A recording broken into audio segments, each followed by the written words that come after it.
Entangled in Shadows by Black authors.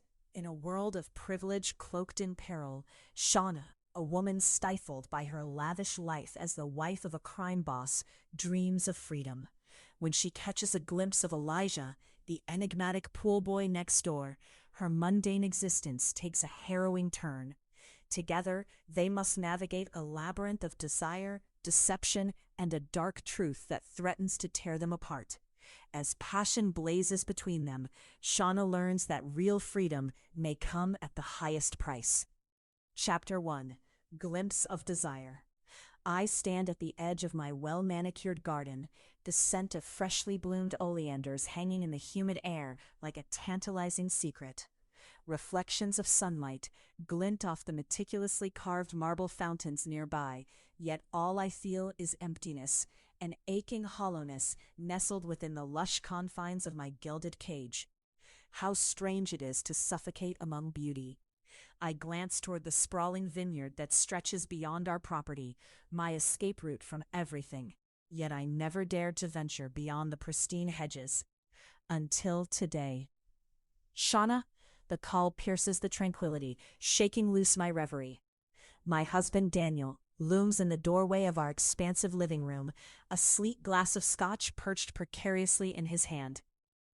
Are you going to stare at the flowers all day, or are we actually having that dinner with your parents?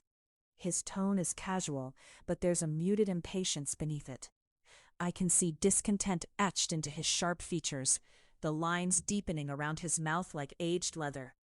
My heart stalls for a moment, and a retort bubbles to the surface. But instead, I inhale deeply, the air thick with sweet nectar, desperate to sweeten the bitterness between us. I'll be right in, I call back, forcing a smile that feels more like an itch. Make sure you don't take forever, he replies, the sarcasm drenching his words. I'd hate to imagine you might be using that time to think about what you really want. The doors to our world swing wide then. A sleek car glides up the lane, its glossy exterior a jarring contrast against the natural beauty surrounding us. I glance for a moment, the sleek silhouette catching my breath, and for a heartbeat, nothing else exists. Then he emerges. Elijah Carter, an enigma wrapped in a tailored suit, his presence magnetic. The sunlight flickers in his dark curls, illuminating gray-blue eyes that seem to harbor a storm. A sudden, reckless impulse surges within me, the urge to leap across the lawn and grasp what I feel just beyond my reach. Shawnna, what's the holdup? Daniel's voice drifts through the air again, snapping me back to reality with its brittleness. I turn to fully face the encroaching evening, my senses heightened. But it isn't merely the sight of him that captivates me. It's something else that pulls me forward, an undeniable draw lurking in the air between us, like electricity. Just grabbing my bag, I shout over my shoulder. But as I step toward the driveway, my shoes crunching gravel, my breath quickens. This sudden yearning eclipses my carefully constructed facade. Evening, Carter. Daniel stabs the air around us with one finger, acknowledging Elijah, his jealousy festering beneath a veneer of politeness. The slight stiffening of his body, the way his mouth twists at the edges, he knows. Good evening, Daniel, Elijah replies smoothly, but his gaze flits toward me, holding far more than a mere greeting. It's decisive, swathed in something raw and wild, as if we're the only two people in the universe. What's your reason for being here? Daniel's voice cuts through the moment, laced with the chill of warning. Just bringing Shawnna the new invitations for the 30th anniversary gala, Elijah says, extending the embossed cards between us like a peace offering. Our fingers brush languidly over the smooth paper, a sensation so electric it ignites a rush of warmth through my skin. Right, a gala. What a perfect excuse to remind her of how much everyone adores her, Daniel sneers, his eyes narrowing. The air grows taut, heavy with the echoes of unspoken truths. Isn't that how parties are supposed to work? Everyone loves the pretty art curator? Elijah shoots back, a playful smirk curling his lips. I was just trying to help lighten the mood. Taking invitations to a party can't be the worst job. Though a spark of annoyance flares inside me, his jest captures my amusement, and I can't suppress a giggle that escapes like a feather into the atmosphere. "It's sweet of you," I say, turning back to Elijah. "I could use it." "Always here to assist," Elijah quips, his gaze unwavering as it slices through the tension like a knife. The juxtaposition between Daniel's simmering rage and the shared laughter is dizzying. I know I should retreat from this moment, pull away from the spell being woven between us, yet something deeper compels me to linger. "Right, dinner then," Daniel interjects impatiently, eyeing me with an expectant glare. "Let's not be late for the magnanimous opinions of your parents." "And spoil the fun?" Elijah shoots back, his tone light, yet there's an unmistakable undercurrent of tension lurking beneath his words, as if he's fully aware of the entrapment I feel. "Don't you want your wife to thrive outside the confines of home?"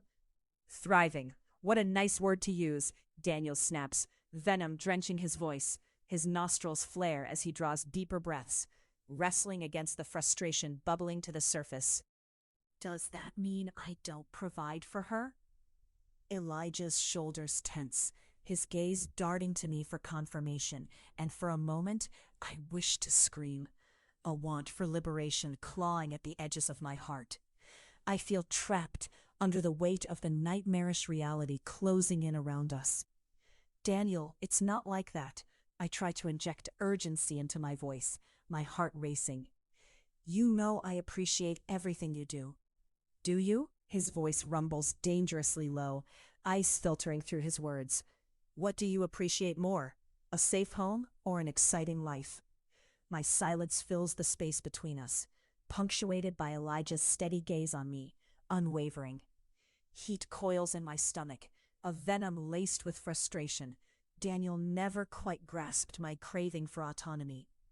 "Maybe exciting isn't what you need, Shawnna," Daniel sneers, turning to Elijah as if to push me deeper into the confines of my cage. "Maybe what you need is comfort." Elijah brushes this aside, his response smooth and collected. "Comfort can be deceiving, my friend. Sometimes it masks deeper discontent." "Is that so?" Daniel shoots back, closing the distance between him and Elijah. "And what do you know of comfort, or discontent, or what it's like to be married?" I feel the sudden tension snap like a taut string. Careening arguments rise heavy and bright, suffocating both Elijah and me beneath their weight. Daniel's jealousy billows, a raging fire stoked by the spark ignited between Elijah and me, and my pulse quickens, edges sharp and unfurling. "I know plenty," Elijah replies, tension flaring in his jaw, his expression unyielding. "More than you imagine. It's more than the tangible. It's about feeling whole." As if things can't get uglier, Daniel snarls. The atmosphere sizzles with underlying aggression, layering the air around us with thick anticipation. "I assure you, it's not you who gets to choose what makes her whole." His piercing eyes bore into mine. "And I'll be damned if I allow her to seek thrills in a place that lands her in danger." Elijah's gaze snaps back toward me, as though waiting for the verdict. Does he see the battlefield we're wading into, layered with pain and urgency? The question unravels like an unspooling thread. The evening cafe roars in the distance, calling me back to life, and the ache in my chest amplifies. "Too late, isn't it?" I murmur softly, throwing the words into the space between us filled with the weight of life-altering decisions. "What if I already crave the edge?" "Then learn to navigate it wisely, Shawnna," Elijah counters, looking more vulnerable than I've seen him, a fleeting glimpse beneath the smooth surface of his bravado. Caught off guard, I feel the corners of my heart stir. Desire, and the longing that once whispered, now roars. But navigating doesn't mean suffocating my choices, does it? Just then, Daniel's phone buzzes in the silence. The interruption pulls the weight from the air momentarily, offering reprieve from the festering arguments. Daniel steps back, eyes narrowing as he scans the screen.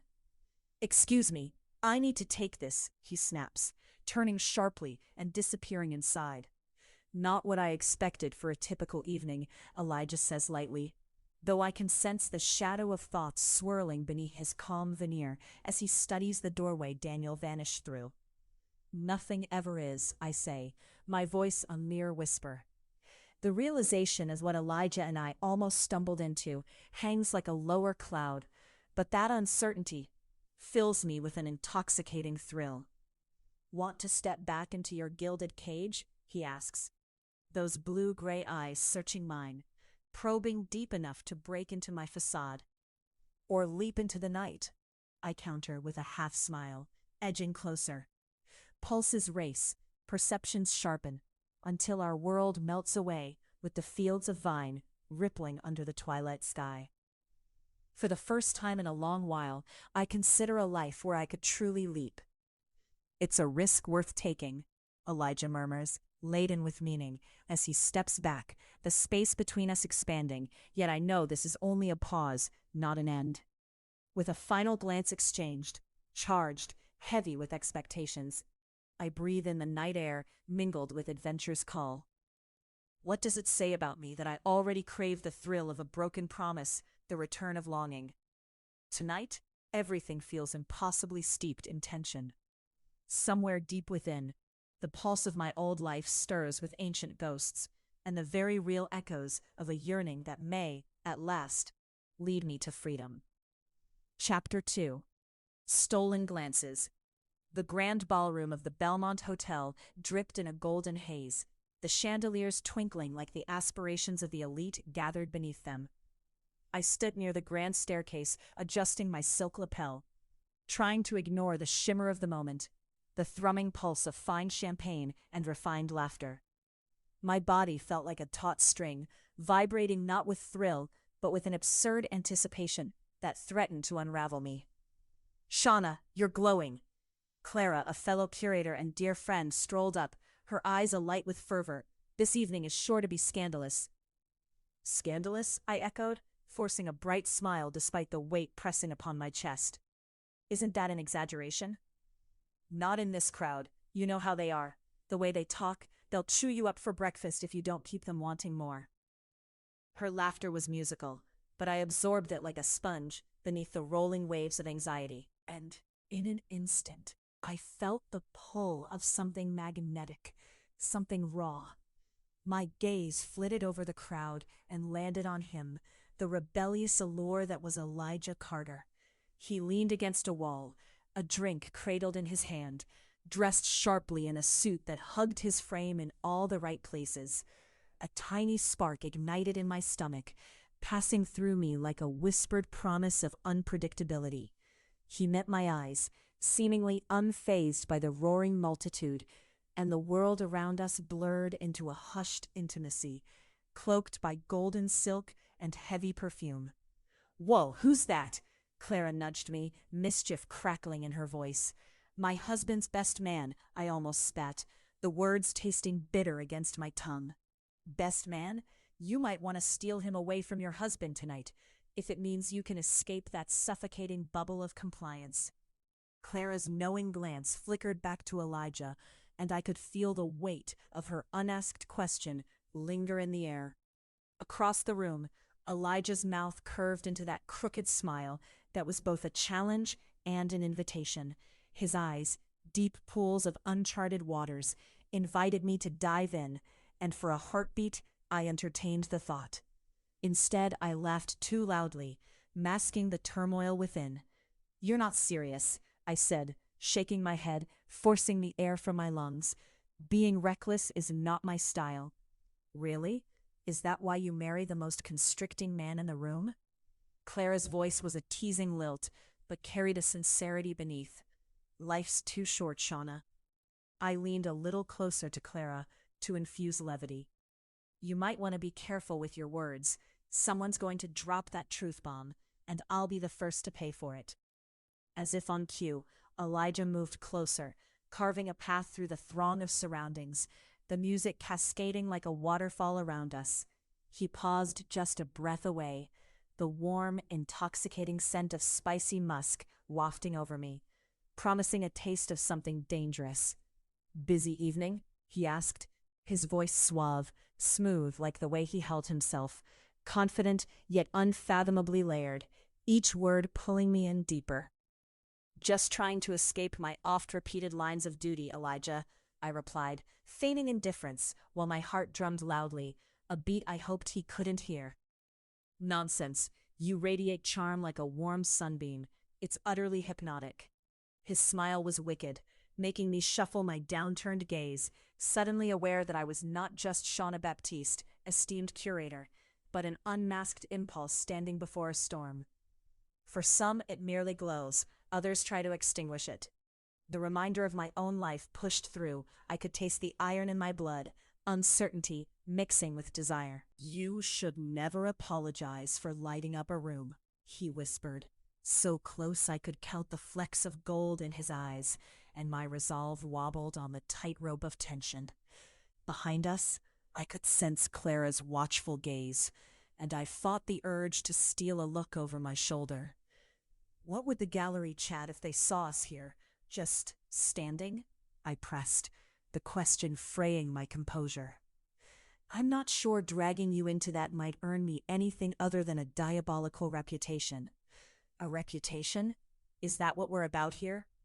His mouth twisted into a roguish grin. Each syllable was a tree branch bending with ripe fruit, threatening to snap, but promising sweetness.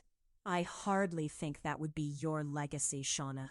I prefer to think you're far too intelligent to cage yourself in a reputation built by others." The flares of heat rose in my cheeks, and I turned slightly, my back melding with the cool marble railing for support. "I'm not pretending, Elijah. You hardly know me."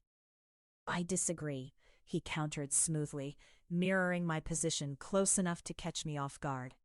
"I see all of you, this vibrant artifice and the fragments of longing, yearning to break free." Some part of me thrilled at this unveiling, while another part cried out to shield myself, to retreat back into the familiar confines of my life. "So what now?" I asked, trying with all my might to play coy, to uphold the delicate barrier of socially scripted decorum. "Now?" he scoffed lightly in disbelief. "We make a decision. Either I am stunningly beautiful in your eyes, or you run back to your husband, celebrating a life that, let's be honest, looks absolutely dull from where I'm standing." "Dull?" I gasped, with feigned indignation, but the truth stung beneath the surface. "Is that your professional opinion?" "Absolutely. You're too refined for a paint-by-numbers life." The room hummed with voices, laughter fluttering like wings around us. I stepped back slightly, grappling with his challenge. "You're dangerous, Elijah. I can't afford to get tangled in a mess you're inviting me into. And yet here we are, tangled in the beauty of this moment." "You seem quite excited at the prospect," he said, stepping even closer, his presence a sonorous echo that threatened to drown my reason. "Excitement is not the same as freedom," I retorted, every inch of me coiling with exhilaration. His eyes darkened, smoldering with intensity. "Can't it be? I think it depends on how you view it. In a cage or on a canvas, we are all artists of our own destinies." In the grip of silence that settled between us, I felt both allure and terror crash like waves. "You have a way with words," I murmured, my pulse quickening beneath the weight of his gaze. "Words are only the beginning, sweetheart," he said, his breath teasing the cool air around us, beckoning at a hidden spring of daring I'd always buried deep. "It's what we do next that matters. Don't you want to explore what's more real than the boxes we've built around our lives?" His confidence was intoxicating, a rush of daring in a world that had a tight hold on my fate. Tears stung my eyelids, but they were not tears of sadness. They were the exhilarating promise of relief. What do you mean?" "The thrill of the unknown," he murmured, taking a half step forward, invading my personal space, the air crackling between us. "The risk of falling, the impetus of choice. When was the last time you embraced any of that?" I laughed, a mixture of nervousness and fascination. "I can't throw myself into the abyss, Elijah." "Why not?" he pressed gently, unyielding. "What's waiting on the other side? Spilled paint, maybe? Or sweetness of unadulterated joy? Or catastrophe, Elijah?" I balanced on a tightrope above a pit of vipers. Do you know what could happen if I fall? But he wasn't deterred. In fact, he relished the challenge, leaning closer, lowering his voice to a husky murmur. I'll catch you. His reassurance tugged at a wistful tether in my heart, making me consider the brightness in embracing uncertainty, even as it clawed at the edges of my restraint. That's a tall promise, I whispered, my voice shaky, slippery with temptation. And it's a promise I plan to keep. But you must take the first step. The space between us constricted, charged with possibilities, and I could feel the room whirl away until it was only us, suspended in this captivating moment. I glanced across the room, my husband deep in conversation with the board members of our foundation, his laughter booming, oblivious to this moment sparking with tension. He had no idea of the fire dancing on the brink, nor the perilous secrets Elijah might unveil. What if, I began, but faltered, lost in the flames flickering between want and duty. Whatever happens, it'll be beautiful, Elijah said, reaching out, his fingers brushing the back of my hand. That touch ignited something primal, an unquenchable urge rippling through my body. My breath hitched, the delicate skin of my arm tingled, and all I managed was a shaky breath, the boundary between right and wrong becoming as thin as the silk of my dress. Maybe, I offered breathlessly, watching as he leaned down, a mere inch separating our faces, the heat radiating between us. The world around us faded. The echo of music dulled into a gentle thrum, suspended in anticipation. Then I kissed him, just a brush of lips testing the waters, splashes of electric intimacy igniting the air. In a flash, I pulled back, astonished as joy eclipsed the fear pooling in my stomach. What was that? He asked, that infuriatingly charming smile teasing the corners of his mouth. Something reckless, I said, breathless, the weight of my choices swaying above me, like the glimmering chandeliers casting light in spiraling patterns across the room. Good, he replied, his confidence sparking like wildfire. Let's make this a night to remember, shall we? With him, every glance held the potential for chaos and beauty, not merely the flutter of hearts, but the iridescent ache of inevitable choices awaited just beyond the veils of the night. And as the room swirled into unpredictability, I knew that maybe, just maybe, I was ready to dare. Next time, don't keep me waiting, I said, a grin slipping past my lips, daring him to define the chaos awaiting us. The music soared again, wrapping around us like an uncharted melody, and I couldn't help but think that perhaps, on this stage of gilded promises and unkempt dreams, I would finally find my freedom. End of Chapter 2. Chapter 3. In the Shadows. The soft tick of the gallery clock echoed in the hushed room, but I hardly noticed as I adjusted the position of the abstract sculpture. It was a striking piece, all jagged edges and angles, much like a reflection of my life. Art speaks on a level that often eludes words, and as I moved the sculptural form just a fraction to the left, I felt a swell of frustration. This was supposed to be the highlight of my career, a solo exhibition that bore my name. And yet beneath the polished surface of these famed walls, shadows lurked, just beyond reach, creeping into every corner of my mind. Shawnna, have you lost sight of that sculpture again? Called Elena, my assistant, who swept in like a warm gust of wind. Her laughter always had a way of cutting through my heavy thoughts, a refreshing reminder of why I loved working with her. She wielded an energy that could wake the dead, but today even she couldn't dispel the fog of unease hovering over me.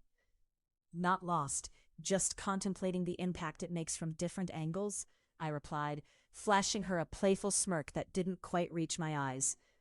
You know, you'd think a curator of your caliber would have a better handle on her own exhibit. She popped a chocolate truffle from the gallery's stash into her mouth, eyes dancing with mischief. Not all of us can master it all, Elena, I countered lightly, stepping back to admire the odd sculpture I'd just fussed over. My reflection glared back at me from the polished floor.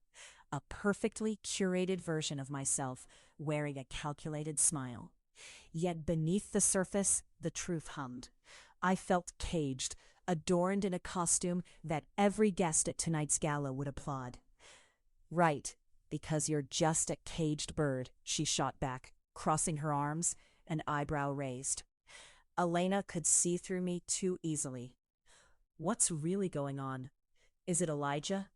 I see you looking past him. The way you pause, the way your breath changes, like you're about to leap, and then you pull back. Why do you do that? I felt a flush creep up my neck, as if I'd been caught red-handed. Maybe I'm waiting for the right moment to fly, instead of simply jumping off the edge. I answered with mock gravitas, fiddling with a strand of hair that slipped out of place against all odds. She rolled her eyes, a liveliness sparking within them. You're telling me you're hoping to save the world through art while you're stuck in a gilded cage? What about that freedom you always talk about? Freedom? I wouldn't even know where to start, I sighed, feeling the words sink into the air between us like stones. It would mean letting go of everything. Her attention shifted past me, and a flicker of recognition crossed her expression. Oh look, speaking of flying, Elijah's here. I turned just in time to see him enter, his presence instantly altering the room's atmosphere. He moved with an effortless grace, catching the eye of nearly everyone in attendance. He wore a tailored suit, the fabric hugging his shoulders just right, and his skin glowed under the gallery lights, a stark and beautiful contrast against the abstract chaos surrounding him. Is it the sculpture that has you so mesmerized, or just the artist? Elena teased, elbowing my ribs playfully. Elijah made his way towards us, a confident smile forming on his lips. I'm not sure which to admire more, but I'd be lying if I said it wasn't both. His gaze caught mine, and for an instant I felt the air thrum between us, charged with a mix of intrigue and tension. Careful, that kind of flattery will get you nowhere, I quipped, though my heart betrayed my feigned indifference. No need for flattery when I'm just stating facts, he replied, leaning against the wall in a casual manner, the corners of his mouth echoing mischief as he surveyed the room. So what's the running commentary for tonight's shindig, ladies? Elena grinned, her eyes glinting with excitement. The art's only the appetizer. The main course? The man trying to woo our stunning curator. Pretty bold, Elena, Elijah remarked, eyebrow raised, throwing a quick glance toward me that seemed to linger. Is she talking about me, or am I being played? Certainly not playing you, darling, I said, a teasing grin on my lips despite my racing heart. Just reflecting on my life choices, as it were. You know me, always overthinking. Or underestimating yourself, he shot back, voice low, eyes piercing into me. The familiarity of his tone stoked a fire in my chest. There was bravery in his honesty. Why play it safe when you could risk everything? What's at stake for you? I countered, hiding behind an arch of my brow, playful nonchalance hiding the tumult beneath. Risking it all isn't always wise, you know. Ah, but the best things in life are usually shrouded in peril, he replied, his smile slipping for just a moment. The passion hinted at fragile depths I couldn't quite decipher. What a philosophy, Elena chimed in, shifting the focus. But let's say, for the sake of argument, it's true. What would you do if you had just a night to embrace that risk? She leaned in conspiratorially, as if it were vital knowledge on the edge of revelation. Elijah chuckled. Well, I'd probably aim for dinner somewhere with good bread and bad wine. Not that I'm a wine snob or anything. The clumsiness of it makes it all the more human, right? Here I thought you'd talk about romance, I teased, rolling my eyes. But even as I said it, the thought of romance ignited something deep within. Where's the fun in that? The perfectly romanticized moments are often the ones that betray you, he shot back, his voice quiet, yet layered with unspoken truths. What happens if you realize you're not who you thought you were? Or worse, what if they're not the person you hoped? The laughter fell away, leaving a charged silence hanging between us, like the calm before a storm. You've thought a lot about this, haven't you? I asked, my voice softer, feeling the sting of vulnerability in myself. More than I'd like to admit, he said quietly, and for a tense moment we simply watched each other, bearing witness to unguarded emotions neither of us yet understood. Then why not be honest? I whispered, the words fluttering between us like fragile leaves in an autumn gust. Isn't that where it all starts? At least you risk the truth. Maybe. His gaze flickered away, as if pondering the depth of every word. What about you? If you're so eager to fly, why stay in a cage? I can't just abandon a commitment because someone represents freedom, I replied, my voice dangerously quiet. It's more complicated than that. The tension swelled again, a pulsing current crackling between us. Elijah's expression shifted. An inner battle played out across his features. Maybe you need to break free first before you can understand the commitment, he suggested softly. What's on the other side could be more than you imagined. Oh, how very wise, I said, though I tinged my sarcasm with a hint of earnestness. What other secrets do you have in that charming head of yours? Let's just say some secrets are better off unsaid. His tone was serious now, eyes narrowing just slightly. But they won't remain hidden forever, will they? Silence enveloped us again, thick with unasked questions lingering between our breaths.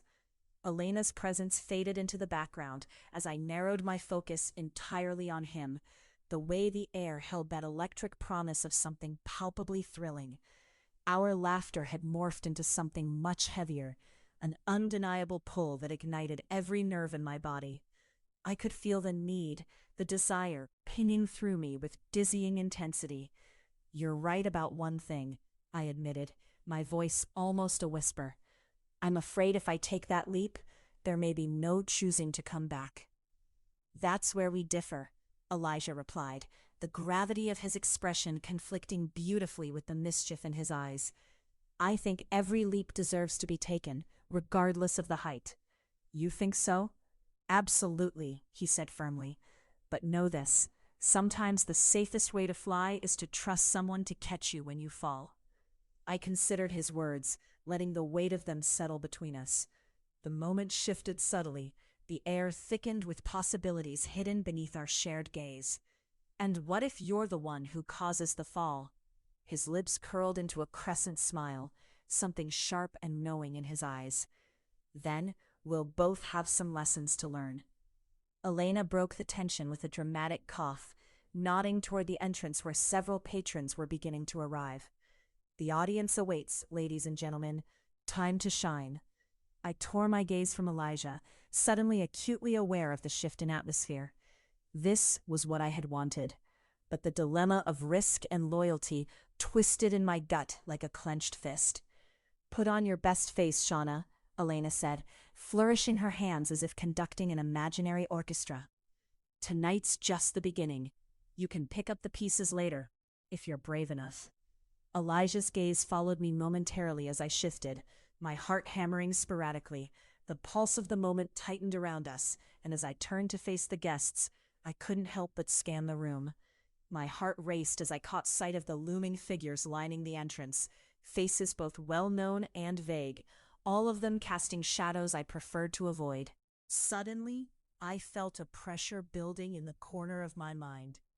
It don't just stem from my unease about the gala or the shifts in my marriage.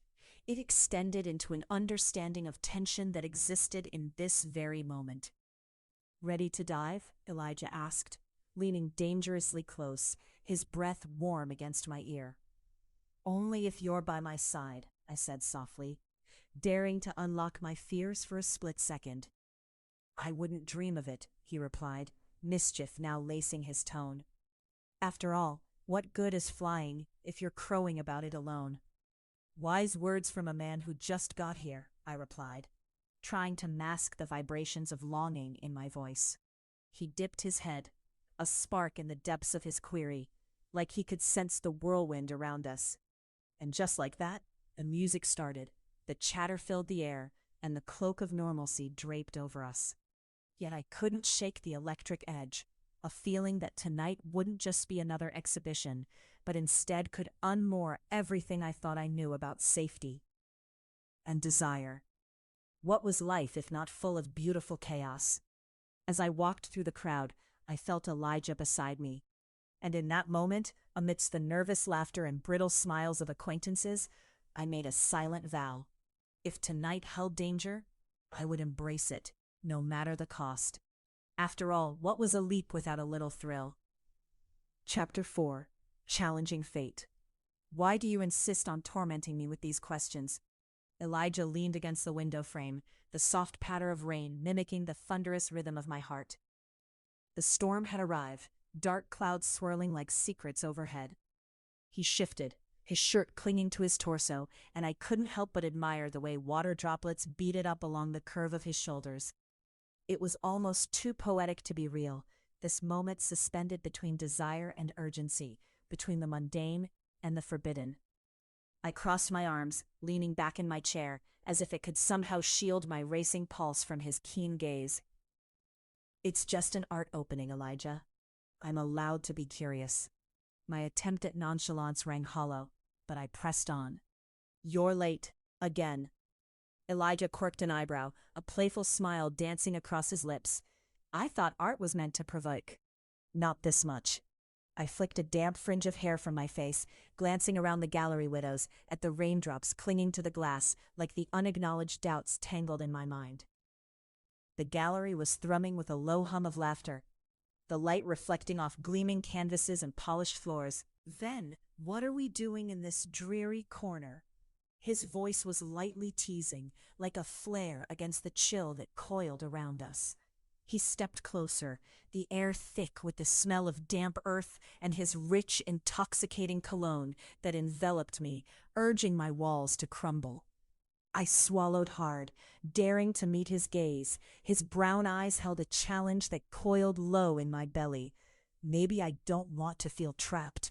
Maybe you remind me of freedom, I admitted, my voice barely above a whisper. Heat surged to my cheeks as I realized the weight of my words. Elijah moved, space contracting between us as I could feel his presence invade my personal orbit. Freedom or chaos? His breath brushed against my cheek, sending sparks flickering through me. Shawnna, just because you want it doesn't mean it's right. You've got my life planned in neat little boxes, I interrupted, a bite to my tone, fighting to maintain control. It's suffocating. I need an escape? He searched my face, expression shifting from teasing to something more serious. What are you willing to lose? I recoiled slightly, torn by the haunting truth of his words. You don't get to choose that for me, Elijah. I'm not passive in this.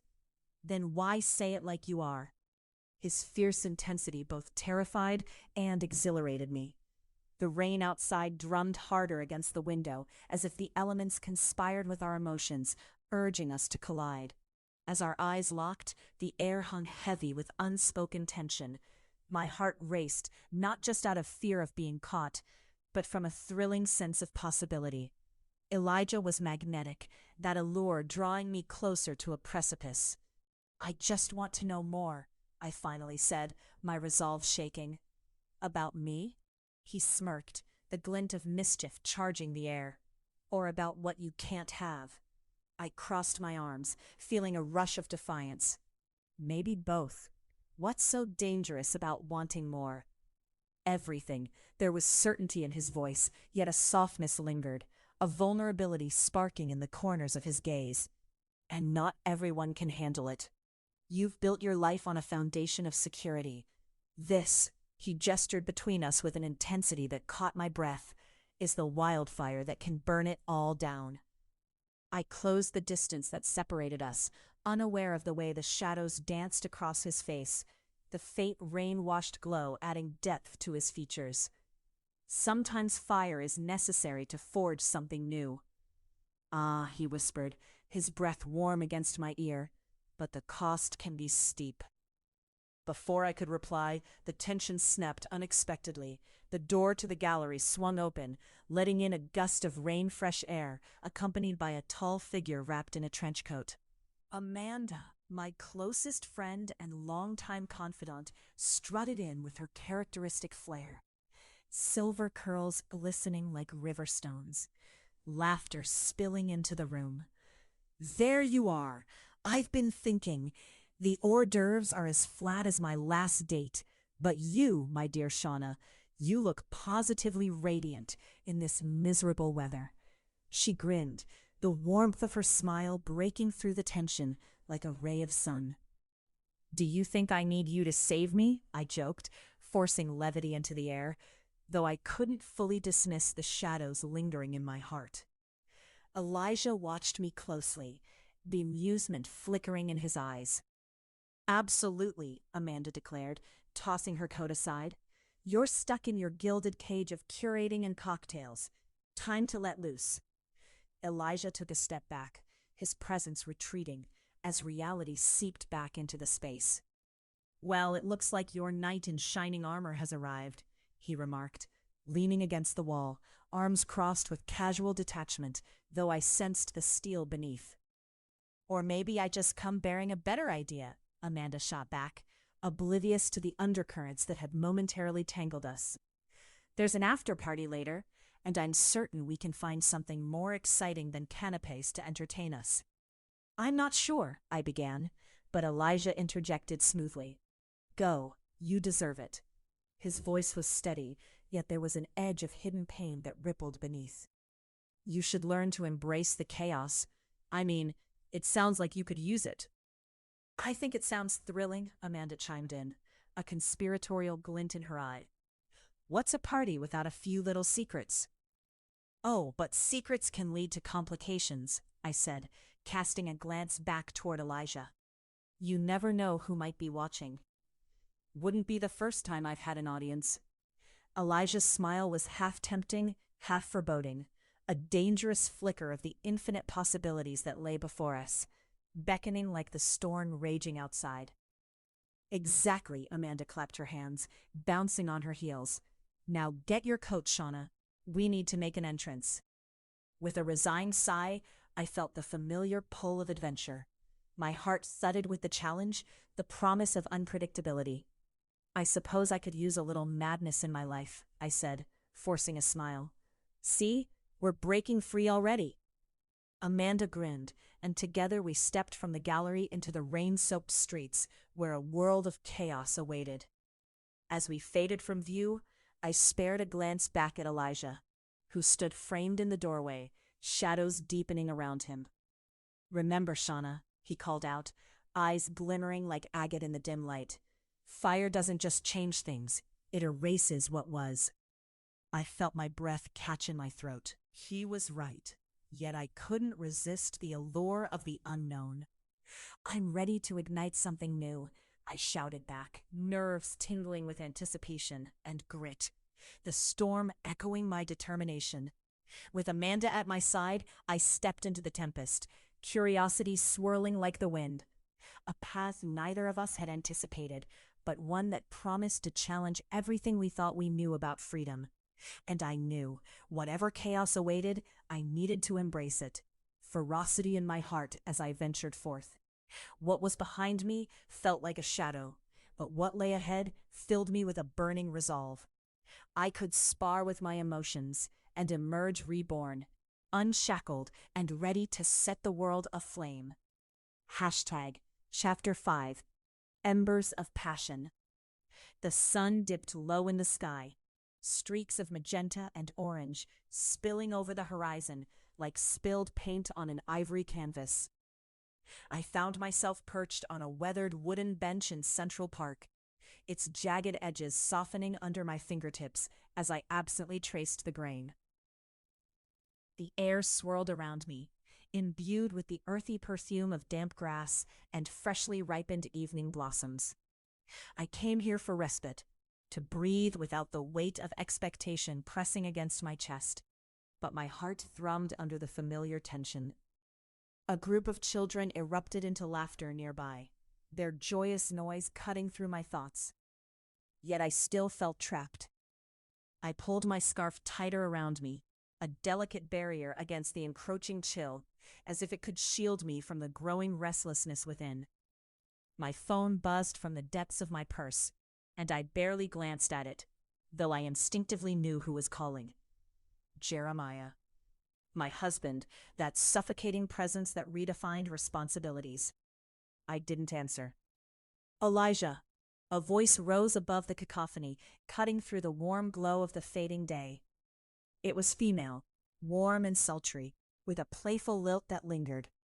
A whirlwind of blonde curls rushed past me, and the laughter of a woman melded seamlessly with the delighted cries of children. My heart skipped. A sudden palpable connection sizzled in the air when I realized she wasn't just calling out to anyone. She was calling out to him. That sent a sizzling spark of jealousy flaring brighter within me. Is that Denise? I spoke the words almost to myself, but they hung heavy in the air between us. Shawnna. Elijah's deep voice unfurled around me, vibrant and commanding, yet threaded with surprise. Our eyes met, and in that instant, the world around us faded into a haze. His smile was welcoming, yet I caught a flicker of uncertainty in the way he shifted his weight. I didn't expect to see you here. My heart raced, and I clasped my hands on my lap to steady the rush of unruly emotions. Neither did I. But my voice betrayed me, laced with tension. There was too much history bottled between us now, just beneath the surface. The warmth I had once felt around him felt like a smoldering fire now, both tantalizing and terrifying. Elijah's gaze flickered past me, focusing on the blonde woman gliding into his orbit. Just 1 second, okay? He turned toward this enchanting interruption with a charm that made my chest tighten. I'll be right back. I fumbled with the edge of my scarf, a sudden rush of heat flowing into my cheeks as I watched him move fluidly, the way a predator shifts with purpose. He seemed to draw the world toward him like a magnet. His charisma could bend time and space. Denise slung an arm over his shoulder, their laughter mingling, igniting something incendiary in the air. I couldn't bear it. I extracted a deep breath, forcing myself to refocus. He's just friendly, I reminded myself. Chill. Shawnna. A voice pulled me from my reverie. It was my best friend Tessa, her exuberance spilling over like a tidal wave. She hardly noticed my distracted state, barreling into the seat next to me, her oversized sunglasses perched on her tousled hair. You have to come to the gallery opening tonight. It'll be epic, I promise. I'll even convince Jeremiah to let you go. Really? I raised an eyebrow skeptically, unsure if it was worth it to dive into any of my husband's whims tonight. I know he's been an absolute bore lately. Tessa rolled her eyes. You deserve some fun. Don't you want to see everyone? Plus, I happen to know that Noah will be there, and you do like his work. Come on, Tessa. I gave her an incredulous look, the corners of my lips twitching. Are you really using Noah as bait? You know I call him my embarrassing artist crush for a reason. Just for you, she winked, her laughter peeling through the tense air. I couldn't help but smile, yet the distant chaos of Elijah with Denise tugged at my attention. They looked animated, leaning slightly into each other's laughter, both playful and conspiratorial, and my heart ached with the tension of feeling inadequate. Maybe I was projecting. Maybe it was the weight of my own secrets suffocating me. All right, fine, I'll go, I conceded, but only because you'll make me look bad if I don't. I bit the inside of my cheek. Don't even joke about that. Tessa laughed, though her voice changed as she looked toward Elijah. Oh, look who's joining the party. Elijah turned back to me, his expression unreadable. Hey, he said softly, something earnest glittering in those onyx depths. You okay? You seem tense. More like confused, I replied, unable to hide the quiver in my voice. But it's fine. I'm used to it. Confused about what, Denise? He folded his arms, those brawny muscles pulling on a fitted charcoal t-shirt that seemed to highlight the energy within him, sparking my tension anew. She's just a friend from my art school. What did you think? The air turned electric, sending jolts of frustration sparking through me. Just a friend? Yeah, He gestured to her, who was now surrounded by other friends, her laughter chiming like wind chimes. She and I are just reconnecting over shared memories, that's all. How nice for you. My voice felt brittle, teasing a line that might snap under pressure. This little reunion looks positively charming. I was hoping you wouldn't be too busy for, I don't know, real conversations. Are you jealous? He asked, not unkindly, but there was an edge in his tone that stoked my ire. Jealous? That's a strong word. I think you might be projecting. The words slipped from my lips sharper than I meant, and I regretted them immediately. Yet I sensed a vital struggle in his eyes, too. No one said I have to be here just because you are. His voice dropped, along with the atmosphere around us, transforming into a quiet storm. Is that what you really think? That I'm some suffocating mandate in your life? Elijah's jaw clenched, the tension palpable, and for a moment I could feel the kinetic energy bubbling between us, the way curiosity and vexation intersected in heated passion. But he muttered, "You don't want to know just how far from that I feel." I leaned closer, feeling the pull of intimacy in his words as he withdrew. Then why are you pulling away? Maybe because I don't want to betray what we had. His gaze darted somewhere beyond me, like a tether being frayed. The honesty of his words curled around my chest, subduing my anger for a moment. You don't think I can handle the truth? Just because I want something better for myself? You can't save me, he countered, his voice barely a whisper. This is bigger than both of us, Shawnna. The tension became a taut string just about to snap, and without warning, I reached across the space between us, a desperate bridge. The weight of everything screamed to surface, and with another shuddering breath, I whispered, I don't need saving, Elijah. I just need something real. Tension held and surged, and the moment pulsed in the air like an unlit match. He studied me, his expression unfurling into something softer, something dangerously alluring. You think you really know what that means? I want to find out, I breathed out, the honesty of it tasting like a burning ember catch in my throat. And just like that, in the soft illumination of fading sunlight, Elijah crossed the space to me. His fingers grazed my wrist with the urgency of a necessary promise, igniting sparks wherever they landed. Then let's redefine that together. His lips hovered achingly close to mine, his breath warm against my skin. The world around us dimmed, and it felt like twilight descended with purpose, masking everything else as our bodies magnetized. But just as I leaned in, Denise's laughter rang through the air, a stark reminder that chaos and complication were mere heartbeats away. In a flash, Elijah recoiled, an anguish flashing across the dark tapestry of his gaze. I can't, he breathed, pain etched in his features. Why not? Because there are forces at play I should have never entangled you in. His voice cracked, the tension that had once sparked warm between us, now glacial. Then let's face them together. We can do this. I believe in us. Can you? He held my gaze, his inquiry striking deep as he searched for any glimmer of my trust. Before I could respond, the world spun suddenly on its axis. What if everything you've built is about to topple over the brink? Came a whisper from my heart. Yet I couldn't relinquish this chance, not when every ounce of instinct screamed, reach. Let's run away from all this mess. You, me, the chaos, just for tonight, I murmured, catching the fraying thread of his certainty. Elijah, just give me one moment.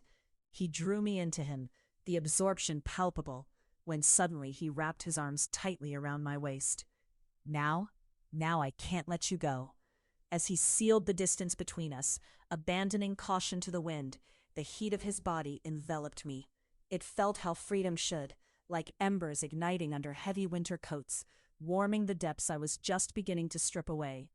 Maybe it wasn't about saving, but about choosing. Choosing to confront uncertainty, the shadows that danced just outside our reach. Love could be our reckless abandon, but even in its thrill, we must navigate the external storms threatening to tear us apart. As I succumbed to the momentum, time dripped away, leaving only us suspended in this dance between chaos and connection. Together, my voice barely escaped my lips before he captured them between his, and once more the world melted away, leaving only embers in the wake of passion, calling forth hope, if only for a moment, amid the shadows. Chapter 6. Dare to Dream. The air was thick with the scent of cedar and fresh paint as I stepped into my best friend Kira's studio. The bright afternoon light streaming through the tall windows, illuminating the chaos of paint splatters and half-finished canvases. I found warmth in this sanctuary, but today it felt different, charged, almost electric. Uncertainty spun around me like a silken thread, and as I breathed in the tendrils of creativity, I clung to the familiarity like a life raft in stormy seas. Shawnna! Kira's voice cascaded through the space, lively yet maternal. She flung a splattered apron onto a chair, her curly hair bouncing like a vibrant frame around her face. "You look like you just came from a funeral. You know that, right?" I let out a clipped laugh, but it fell flat. "Thanks. Just a joyful day in art curation, you know?" The sarcasm dripped from my words, but Kira's keen eyes saw beyond the surface. "Go on," she teased, her hand gesturing as if to beckon the truth. "Spill it. What's wrong?" I hesitated, the weight in my throat almost choking me. This wasn't a casual chat about art gallery openings or dinner plans. No, this was about a man, Elijah, and the storm he had unwittingly unleashed within me. "Okay," I began, testing the waters with a vulnerability that clawed at my composure. "It's Elijah. I think I like him." The admission fell from my lips, heavy and earnest. Kira froze, her paintbrush hovering midair as she narrowed her eyes, suspicious yet excited. "Like him? That's a rather mild way of putting it, don't you think?" "No, it's serious. Like really serious. I can't stop thinking about him." The truth spilled out almost against my will. The rush of feeling released something in me, but it was distant from the warmth of affection. This was something electric, like fire crackling under ice. "Shawnna, we both know that you're at a precipice, and he's not exactly a safe landing." Her tone shifted, shifting from playful to serious in the blink of an eye. "Come on, Kira. What do you even mean by that? He's not a criminal or anything. Yet." Kira ripped off the cap from a tube of paint, squeezing blue onto her palette with a force that matched her tone. "How do you know? Have you seen his life? You never talk about it. You need to look out for yourself." I felt the familiarity of anger rising within me, but it mingled with confusion. "And what if I don't want to look out for myself? What if I want—" My breath caught, almost as if speaking it aloud would make the sentiment concrete. "What if I want to feel alive?" Alive or reckless? Kira's expression softened just a fraction, but her resolve remained firm. "Shawnna, you're married. You have responsibilities. Do you want to throw all of it away for a thrill?" "Look, No, listen," she set a rigid gaze on me. "You can't play with fire and expect not to get burned. You know what the stakes are. You always do." Her words were an accusation. They festered beneath my skin, bubbling into resentment. "And it's fine to sacrifice my happiness for a life that feels like a coffin? Just because everyone expects me to be the perfect little curator with a perfect little husband?" I turned away, my fingers brushing against the cool wall as I breathed in deeply. The air felt thick, heavy, like a secret just waiting to be exhaled. Kira stepped closer, her tone dropping to a conversational whisper. "Shawnna, I wouldn't say this if I didn't care about you. You deserve more than just existing. Is he really what you want?" And therein lay the problem. My heart betrayed me at every turn. Instead of answering, I found myself drifting back to thoughts of Elijah. His laughter, the way he moved through the world with a reckless grace. But that's all it was, wasn't it? A fleeting thought. A moment suspended in air. "Are you really serious about this guy?" she pressed, a challenge crackling in the air, as if she could fight my desires away with sheer will. "I don't know," I admitted, staring at a canvas splashed with vibrant hues that mirrored my conflicted emotions. "But he makes me feel reckless. The cage I'm in is suffocating me. I can't breathe, Kira. At least with Elijah, there's a chance of something real. Real is complicated. Bad things come with it. But the fervor was dying in her words. I could see the wheels spinning. You think he's different? In a rushed wave of determination, I nodded. I do, even if it's only for a fleeting moment. It's like the world is suddenly wide open and I can see for miles. Kira sighed, her posture softening. I want you to be happy. Just be careful. You're not alone in this. Then don't treat me like I am. I shot back, softer now, letting the heat fade into a gentle plea. Just support me. Okay, she relented, unfurling her arms as a truce settled in. But know that I'll be right here, waiting for you to come to your senses if you need me. I smiled, my heart swelling with gratefulness. Thanks, Kira. I'll be okay. The chill of doubt settled, but the thought of seeing Elijah tonight twisted knots in my stomach, blending trepidation and excitement into something ineffable. The rest of our conversation faded into the background, the paintbrushes and unfinished canvases becoming mere whispers. My chest pounded, the world outside demanding my attention. 7 p.m. came quickly.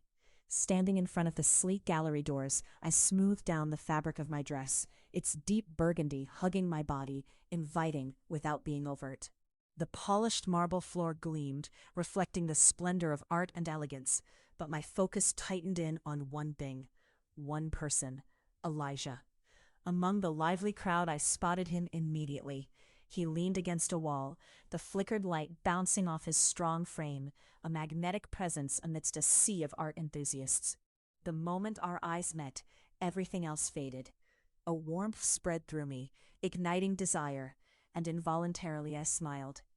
Hey, he said, stepping away from the wall, a hand brushing through his curls with a relaxed charm that dazzled the crowded space. You look beautiful. Thanks. You don't look so bad yourself. I matched the flirtation with effortless ease, but there was a heaviness in the air that I couldn't quite shake. I was starting to think you wouldn't come, he teased, brow raised as his gaze flicked down to the floor. Do you really think I'd miss our little rendezvous? My tone was playful, yet laced with a reality we both knew. What if I said I had something important to discuss? He shifted closer, an intensity hardening in his gaze. My pulse quickened, thoughts fluttering as I fought against the intrusive worry that gnawed at the edges of my mind. Then I would say, you better make it good. Just then, a loud laugh erupted from the crowd, a gaggle of socialites pointing towards an installation where the artist was draped ostentatiously in a cascade of color. Elijah looked momentarily distracted, a smile playing on his lips as he glanced back at the impromptu show. Look at them, pointing fingers and passing judgments like it's a sport, he murmured, tilting his head slightly. It's ridiculous, isn't it? It is hilarious, those who claim to hold all the answers in their perfectly styled hair. Kind of like you earlier then, he shot back, a teasing glimmer in his eyes. Touché, I smiled, but I'd rather be angry than be one of them. His laughter rang out, a sound that seemed to soothe all my uncertainty, shifting the atmosphere once more. Anger feeds the fires of inspiration, or it consumes you, I replied, feeling the conversation dip toward territory I knew we shouldn't traverse yet. Frankly, I feel consumed by thoughts of you. His intensity deepened, and I could sense the electric pull between us shift ever closer. Oh, really? I retorted, masking the surge of adrenaline with defiance. Let's keep those thoughts to yourself, shall we? But our banter wrapped itself tightly as fingers brushed against each other, an electric spark that throbbed in the air. Only if you promise to keep our thoughts in line too, he whispered, low and inviting, a flame urging me closer. Beyond us, the gallery buzzed and pulsed, but in my mind, the chaos faded, locking us in a bubble woven from secrets and unexpressed passions. Come with me. He reached for my hand, the strength of his grip grounding me, but temptation surged. Stepping into a secret alcove felt daring, intimate, as if we were crafting a world all our own. "Let me show you something," I followed, heart pounding as we slipped behind an installation, the colors and shadows swirling around us.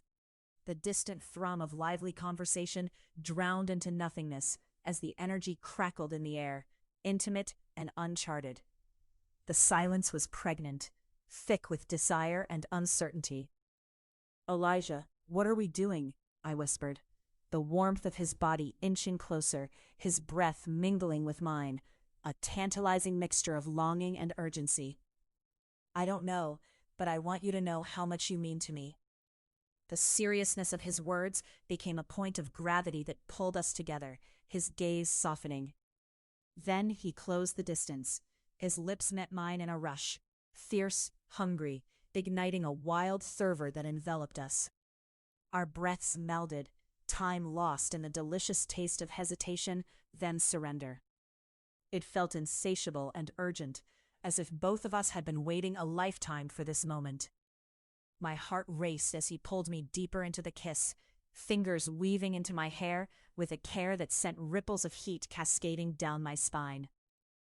"Elijah," I gasped against his lips, overwhelmed by the rush of emotions.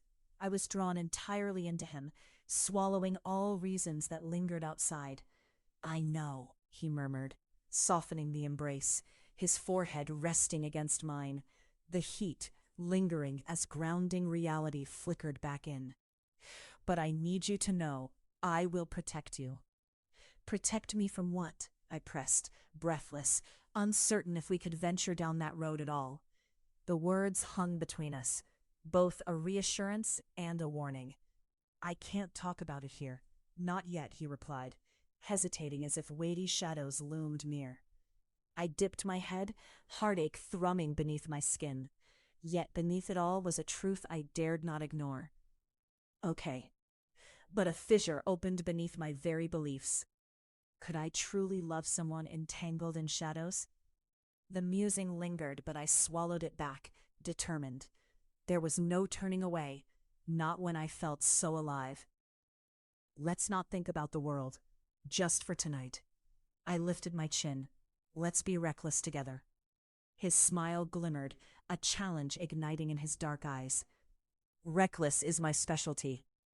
And just like that, we plunged into the depths of desire, determined to dance on the line of possibility and danger, hearts racing as we dared to dream. As the night unfolded, the world around us felt too mundane, too predictable against the backdrop of a storm brewing within. It was a dream I was willing to embrace, a risk I was ready to take. Whatever shadows awaited us, I would face them head-on together. Chapter 7. The Forbidden Affair. The air was thick with the scent of freshly brewed coffee, mingling with the sweet crispness of morning rain, as if the world outside my well-appointed living room was attempting to wash away the complexity of my life. The rain pelted against the windows with an urgent rhythmic insistence, a reminder of the chaos that brewed just beneath the surface of my existence. Standing in front of the large bay window, I peered out into the street, my thoughts tangled like the branches of the old oak tree swaying in the storm. Here I was, in my picture-perfect world attire, of a tailored dress, everything a person could want, but feeling as though I were suffocating beneath a layer of pretense. The private curator, the perfect wife, the socialite with impeccable taste. Yet if I squinted hard enough into the rain, I could just see the outlines of the dreams I dared not voice. Dreams that spoke of freedom, of adventure, of a life unshackled from the weight of expectations. The doorbell rang, and for a brief moment, a spark of hope ignited within me. I rushed to answer it, almost knocking over the heavy vase of hydrangeas my husband insisted upon displaying prominently. But it was Elijah. His presence sent a rush of electricity through me, igniting something far deeper than desire, an insatiable yearning. "Morning, sunshine," he said, that grin unfurling across his face like the sun piercing through a storm cloud. Dressed in a fitted gray t-shirt that clung to his form, his confidence was palpable. He stepped inside, shaking the raindrops from his curls, and I felt an involuntary smile tug at my lips. "How could you possibly look this good on a day like today?" I teased, closing the door behind him, locking out the dreariness, and letting him fill my space instead. He leaned against the doorframe, his arms crossing over his chest, a playful glint in his eyes. "It's a talent, but I must say the view from here is even better than out there," he quipped, his gaze sweeping over the room, lingering on me as though I were an exquisite piece of art on display. I felt my cheeks heat, a sensation so familiar, yet exhilarating. I held his gaze, searching for the words that shimmered just beyond the edges of my lips. But what came instead was the weight of a secret, one that wrapped firmly around my heart. "Do you ever feel like we're meant for more?" The thought spilled from my mouth before I could catch it. It hung between us, heavy and expectant. I didn't realize how much I needed to voice it until the sound of my own voice echoed in the silence. His expression shifted, seriousness threading through the corners of his lips. "What do you mean, more?" "I don't know," I sighed, the frustration simmering just beneath my facade. "Every day feels the same. I wake up, dress for a life I didn't choose, and pretend everything is perfect when it's not. I want—" Before I could finish, his fingers brushed my arm, tracing a path of warmth along my skin. "You want to escape?" he asked, his low voice dripping with the kind of understanding that sent shivers racing down my spine. "Yes," I breathed, emboldened. "I want to break the cycle. I want to experience life, not just exist in it." The admission tasted both exhilarating and terrifying, like standing on the edge of a cliff, yearning to leap but fearing what might happen when I do. "I understand," he murmured, those dark eyes searching mine, anchoring me to the present moment. "What do you want to do?" I hesitated, my mind racing through all the possibilities I had locked away. "I want to travel the world, to curate experiences instead of fine art, to feel alive, dangerous maybe." He stepped closer, the air around us crackling with a tension that both captivated and terrified me. "Then let's do something reckless." "Reckless? Like what?" I grinned, half in disbelief, half in longing. "Like running away from your life for a day," he whispered, the subtext in his voice as clear as the rain streaming down the glass. I could see the challenge behind his words, that seductive daring lingering between us. "Is that even possible?" I challenged gently, both exhilarated and anxious. The world outside felt like a cage I had constructed of refined tastes and polite gatherings, of art and aesthetics bound to the pretty lies people cradled. He stepped even closer, invading my personal bubble, his breath warm against my skin, awakening sensations I thought were dulled by my obligations. We could take a drive, turn off our phones. No one would know. Just the two of us and the blur of whatever we choose. His voice dropped, husky and intoxicating. "How long has it been since you let yourself breathe, Shawnna?" "I can't just run away," I whispered, but there was a wild excitement fluttering in my chest. I was terrified, yet the prospect of daring to venture outside my carefully structured life was exhilarating. "Why not?" he challenged. I met his gaze, and what I saw there wasn't just confidence. It was invitation, fervor, a silent promise. "I'm standing right in front of you. You could do something brave." The tension thickened, my heart racing at the thought of what lay on the other side of that suggestion. "What if someone sees us?" I asked, knowing the risk involved, but equally captivated by his recklessness. "Let them see. This isn't about them. It's about you. What do you really want?" His words dug deep, stirring something primal within me. I want to make my own choices," I confessed, overwhelmed by emotions I couldn't control. Without further hesitation, Elijah closed the distance between us, his warmth enveloping me, grounding me, and I found myself not wanting to resist. He took my hand, intertwining our fingers, a spontaneous thread weaving our lives together in a way I'd only dared to imagine. "Then let's make choices together," he said softly. Before I knew it, I was nodding, fueled by an impulse I couldn't ignore. "Okay, let's do it." His eyes lit up, that unyielding spirit igniting within him. "Let's go then." Hand in hand, we raced out into the rain, laughter spilling between us as we hopped into his car, the chill of the air replaced by the warmth of mischief that enveloped us like a thick blanket. The engine purred to life, and I could feel my heart resonate with the hum of spontaneity. He glanced sideways, a playful smirk hovering on his lips. "How about some tunes?" "Only the best," I replied, my spirit soaring higher. As he turned on the music, a vibrant beat burst from the speakers, filling the small space with rhythm. I couldn't help but sway slightly in my seat, the thrill of freedom coursing through me. It was intoxicating. The rains pounded hard against the windshield as he drove, the cityscape blurring into hues of gray and gold. But inside the car, it felt like we were in a different realm altogether, one where the rules faded away and only the moment mattered. "Tell me," Elijah said, glancing at me, his expression serious now, "what's something you've always wanted to do?" "Jump out of a plane," I said without thinking, laughter escaping my lips at the absurdity of it. "Or drive across the country in a beat-up old van filled with art supplies." My cheeks flushed at the dream I had tucked away in the corners of my mind.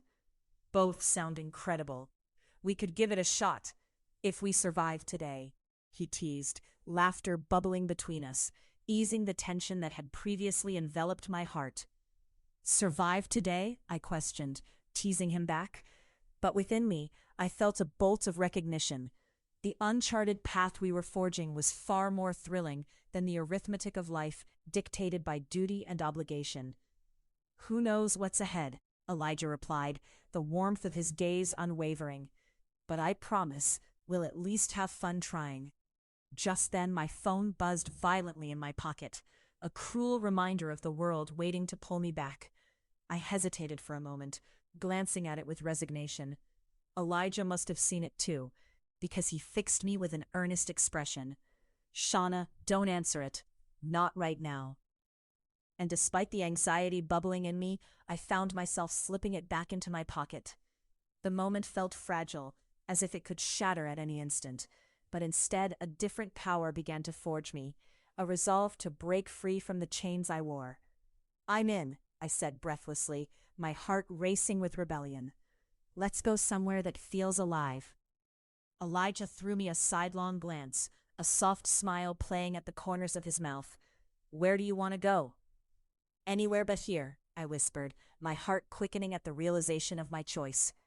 Then, without another word, he drove blindly into the rain-drenched streets, a promise of adventure on the horizon. As the city slipped into the rearview mirror, I felt a weight lifting, the fear of being caged peeling away like the layers of my carefully crafted persona. For the first time, I dared to feel alive, and from that moment on, everything shifted. And as we sped forward, I knew this was just the beginning of something complicated yet beautiful, something wild and raw, and I wanted every moment of it. What lay ahead was a thrilling unknown, a passion simmering beneath the surface, compelling and chaotic, a secret affair that could either set me free or unravel all I had built. But for now, all that mattered was the way he gripped the steering wheel, his presence as intoxicating as the rain against the glass. Somewhere in the depths of my heart, I whispered a promise into the storm. This journey had just begun. Chapter 8, A Night to Remember. Do you ever wonder what it's like to actually feel free? The question hovered between us like smoke from a spent match, fragile yet lingering in the dimly lit room of the art gallery. Evocative canvases adorned the walls, their vivid colors nearly pulsating in the silence. But all I could focus on was Elijah's piercing gaze trained on me. I stood just a few steps away, my heel catching slightly on the polished floor, but I wasn't listening to the art. My heart pounded in that chasm of uncertainty I found myself navigating, the space between desire and obligation that had become all too familiar. I could almost taste the tension in the air, a salty mix of anticipation and fear. "I know you're in there, Shawnna," he said, breaking the stillness, his voice a low rumble that seemed to reverberate through my bones. That you long for something more. I am something more. I folded my arms, a gesture that felt half-hearted even as I tried to project confidence. Why don't you unearth it for me? Show me how to be who I was meant to be. The way he stepped closer made my breath hitch. There it was, the magnetic pull that both thrilled and terrified me. The dark tresses of his hair framed his face, and his eyes held secrets that I yearned to unravel, though doing so could unravel me in the process. Shawnna, he began, his voice dipping with an urgency that set my skin alight. If I showed you, it wouldn't be easy. I can't promise you safety or comfort. I can't promise anything, really. Not when the world we're in is filled with shadows. But those shadows were also thrilling. The promise of what could be, the adrenaline rush of risk. Yet a new wave of frustration surged within me, an unbidden anger that wrapped itself around my throat like a tight scarf. Is that your excuse? Always lurking in the shadows? Because let me tell you something, Elijah. I stepped forward involuntarily, the challenge slipping from my mouth before I could rein it back. I'm tired. I'm tired of cowering in fear and yearning for a life that feels just beyond my grasp. The air crackled between us, and for a heartbeat, everything else vanished. My responsibilities, my marriage, the gallery that stood on the verge of the city's chaos. All that mattered was our raw tension. Elijah's mouth quirked up in a half-smile, but his eyes remained serious. Cowering? Is that what you think you're doing? I see a woman on the edge, ready to leap, but be careful what you wish for. What I wish for? I scoffed, my frustration bubbling to the surface. You're the one who has buried himself in layers of ambiguity. Why does it have to come with danger? He exhaled sharply, frustration etching deep lines across his forehead. Because danger is part of it. You think life is a neat little package? You see me as this wild card, but I'm a risk, a proposition that could get you killed, literally or emotionally. Taking a step back, I crossed my arms tighter around my body, as if I could hold onto my stability in the midst of the tumult brewing between us. So you're telling me that if I jump I might fall? Thanks for the heads up, Elijah, but I'm already falling. Silence enveloped us again, thick and suffocating. I tore my gaze away from his, my thoughts racing. Was I really falling for him? Or was this just the intoxicating thrill of the chase? And did it even matter? And what if you land in the arms of someone who's still piecing his life together? He stepped back, searching my eyes, and an uncharacteristic vulnerability flickered across his face. What then? What if I'm not enough? Enough? I whispered, a wave of emotions cresting like the tide crashing on a deserted beach. What do we even know about enough? Is that some measure you pull together from whatever it is you think we are? He closed the distance again. His presence felt electric, and it crashed into me with an intensity that made my heart stutter. I don't care about your husband or what society says I am. I care about you, the you that buzzes beneath the surface, yearning for release. The weight of his words slipped into my heart, igniting a flame. You think you understand me? You don't even know half of what I'm battling, Elijah. Sometimes I think I see you clearer than you see yourself, he shot back, stepping into my space like a lightning bolt, his breath brushing against my cheek. I want you to be free, but that freedom comes at a cost. I closed my eyes, inhaling sharply as my heart thrummed against my ribcage. Did I want what freedom could bring? The thrill of the unknown? Yet even in that moment, my world felt impossibly tangled. Then maybe we should stop pretending, I murmured, my voice trembling, and just see where this leads. Pretending? He leaned back, his eyes narrowing. What do you mean? Pretending that I'm happy in my perfect life, that this gallery is enough, that my marriage is something I want. The truth spilled out, raw and vulnerable, unraveling the tightly woven fabric of my fears. He tilted his head, absorbing my confession. What if we stopped pretending together? The staring match that followed felt like a collision of planets, heavy, electrifying. The air was suffused with possibilities, each one as chaotic as the last. and I felt myself teetering at the precipice of everything. But then, just as the silence threatened to stretch into an awkward void, the distant sound of laughter echoed from a nearby art opening, shattering the tension like fragile glass. "We should," I started to say, but his hand snaked around my wrist, pulling me back gently yet decisively. "Let me show you, Shawnna." Before I could grasp another breath, he plunged his mouth against mine in a rush fervent, demanding, as if he'd been holding back for far too long. And I melted into him, electrified by the taste of possibility and fervor, both thrilling and terrifying. It was a kiss steeped in urgency, a collision of two worlds relentless in their longing. His tongue brushed against mine, igniting a fire deep within me, and I surrendered, letting the heat of the moment engulf us whole.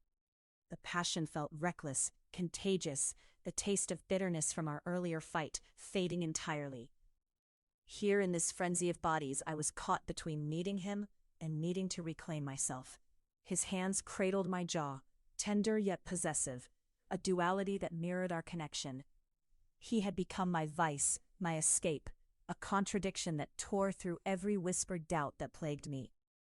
"Right here," he stated, pulling instinctively away, resting his forehead against mine, breathless. "Let go of your fears. Let it all fall away." And for a heartbeat, a moment suspended in time, we were unmoored adrift in a sea of our desires. There were no observers, no prying eyes, only the fire in his gaze that spoke of passion and promise, of adventure yet to come. "Easy for you to say," I replied, my voice wobbly as my heart fluttered anew. With a teasing smile breaking across his lips, he lifted me higher, into his world, urging me to take that leap. "Then let's make this a night to remember." Our lips crashed together again, our bodies colliding with an urgency that felt primal, instinctual. The world faded away, and as I wrapped my arms around his neck, feeling the sinewy muscles beneath my fingers, I surrendered fully to art, the art of us. As he pulled me closer, the touch of his body igniting every sense I had, I realized this was a canvas we were creating together. Something messy, profound, alive. I was at the edge, but I felt my wings unfurling, ready to dive into the unknown depths. Perhaps, just perhaps, I could find freedom in the chaos. Perhaps I could learn to embrace the starkness of my desires. When the world came crashing back and the laughter from the gallery loomed closer, it didn't matter. I was here, I was now, and I wasn't turning back. As our fervor surged again, the air hummed with the weight of unspoken promises, illuminating the dark corners of my heart. And just like that, we were entwined in a dance that might either destroy us or finally set us free. "Together," he whispered in that space between breaths, and I could only nod, knowing this was the kind of night that could change everything. And as I tasted the warmth of his skin tasted against my own, I thought perhaps this was where I had always belonged. Chapter 9. Whispers of Truth. The air was thick with the scent of warm leather and aged whiskey, the jazz filter of muted notes humming beneath the soft golden lights of the velvet smoke. An upscale lounge nestled deep in the heart of Chicago's art district. I could feel the bass reverberate through my bones, as if beckoning me to let loose, to surrender. But tonight, seated amidst the plush embrace of deep burgundy chairs, I felt more like a wren trapped in a gilded cage, fluttering against the bars of my pristine life. Elijah leaned back in his seat, his fingers brushing against the rim of his tumbler, his gaze piercing through the smoky haze with an intensity that made my pulse race. There was something visceral about his presence, magnetic and dangerous. Yet under the playful banter and casual smirks, I sensed the threads of tension, unspoken but palpable. "Are you going to keep staring at that drink like it owes you money?" he teased, a lopsided grin tugging at the corners of his mouth, his dark eyes sparkling with mischief. Step 1. Abandon your cage. Alcohol is there to liberate, not to ponder. "I'm not pondering," I shot back, a fervor building within me, ignited by the simmering chemistry between us. I'm contemplating the profound implications of life choices. Life choices? He arched an eyebrow, laughter bubbling just beneath the surface. Or are we still on vague metaphors? Let's just say it's complicated, I replied, then took a cautious sip of my whiskey, the sharpness grounding me as I met his gaze head-on, heart racing like an unsteady drum. What's your choice, Elijah? Clarity or chaos? He sighed, suddenly pensive, his playful energy shifting as he set down his glass. Depends on the day, I suppose, he murmured, his voice dropping to a low, intimate timbre. Some days I crave the chaos. Other days, clarity feels like a cruel joke, you know? His words resonated, a spark igniting a vein of vulnerability in me. You make it sound like you've wrestled with darkness, I probed, my curiosity pulling me closer to his truths, even if they were ones he hadn't yet revealed. Elijah sighed, his expression brooding, the electric energy in the air thickening. All of us have shadows, Shawnna. You can't outrun them. I've just learned to dance with mine. What does that even mean? I challenged, crossing my arms defiantly. In this moment, it sounds more like a warning than anything else. Is that what you want it to be? A warning? He leaned forward, his intensity enveloping me. Now that I'm here, does it make you feel more alive or more terrified? Alive, I breathed, the heat intensifying between us. But maybe that's not enough. A flicker of something darker passed over his face, a momentary glimpse behind the facade.